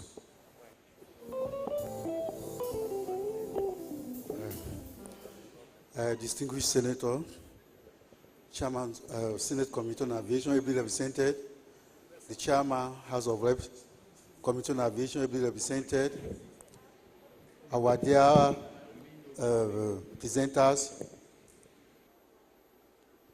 distinguished members of the public, I stand here on behalf of the Honorable Minister of Aviation to thank the organizer of this event and also to thank the presenter on their perspectives, which is going to enrich the aviation sector going forward. We all enjoy the presentations and some of the perspectives brought in, which is going to bring about better operation in the aviation service. We are very happy the kind of collaboration that is existing now between the executive arm and the legislative arm of government in Nigeria, because the National Assembly is well represented here by both the Senate and the House of Reps. At the end of the day, when this communique gets to them, they will know what to do to help us enhance all the laws that will better bring about better aviation sector in Nigeria. The Honorable Minister of Aviation is doing his very best to ensure that the aviation sector in Nigeria moves forward. What he has done the last few years, that has a year plus that he has been in his office, has been so awesome. Nigeria is going forward, and the Renew Hope agenda of Mr. President is working seriously in the aviation sector for everybody to see. We'll be seeing a lot of settlement from various sectors, trying to play from various sectors, acknowledging what the minister has been doing. And with this thing, at the end of the day, by the time the communique gets to him, get to the ministry, so many things will be done to change the face of aviation sector in Nigeria. I thank the organizer of this event, and thank all participants, and I wish everyone back I wish every one of us message journey to our respective destination. Thank you, and may God continue to bless the Federal Republic of Nigeria. Very distinguished personalities, may I ask we stand up to take the national anthem of the Federal Republic of Nigeria. The national anthem, please.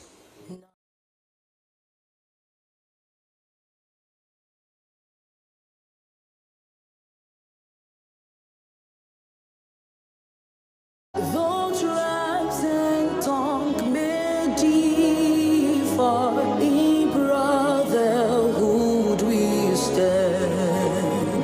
Nigerians all are proud to serve our sovereign motherland. Our flag shall be a symbol that truth and justice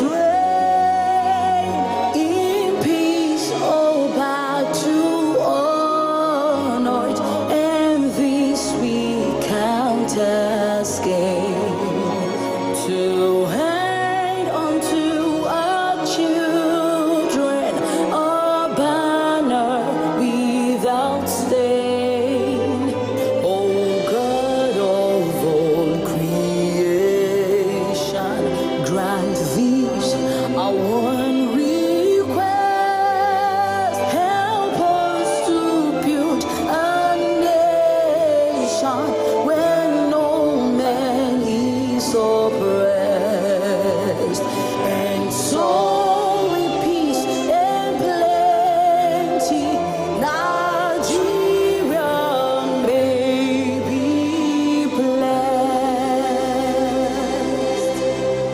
Yes, indeed. On that note, I say a big thank you to the Minister of Aviation, Barrister Festus Keyamo, SAN, the Chairman Senate Committee on Aviation, represented, the House of Representatives Chairman Senate Committee, represented, distinguished members of Aviation Committee of the House of Representatives, our guest speakers. Thank you so very much for being part of this one-day conference. We move straight to the lunch. Lunch is served, and we allow the distinguished senators and the chairman and also our guest speaker first access to the lunch hall. Thank you so very much. God bless you. Have a great day.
laptop that will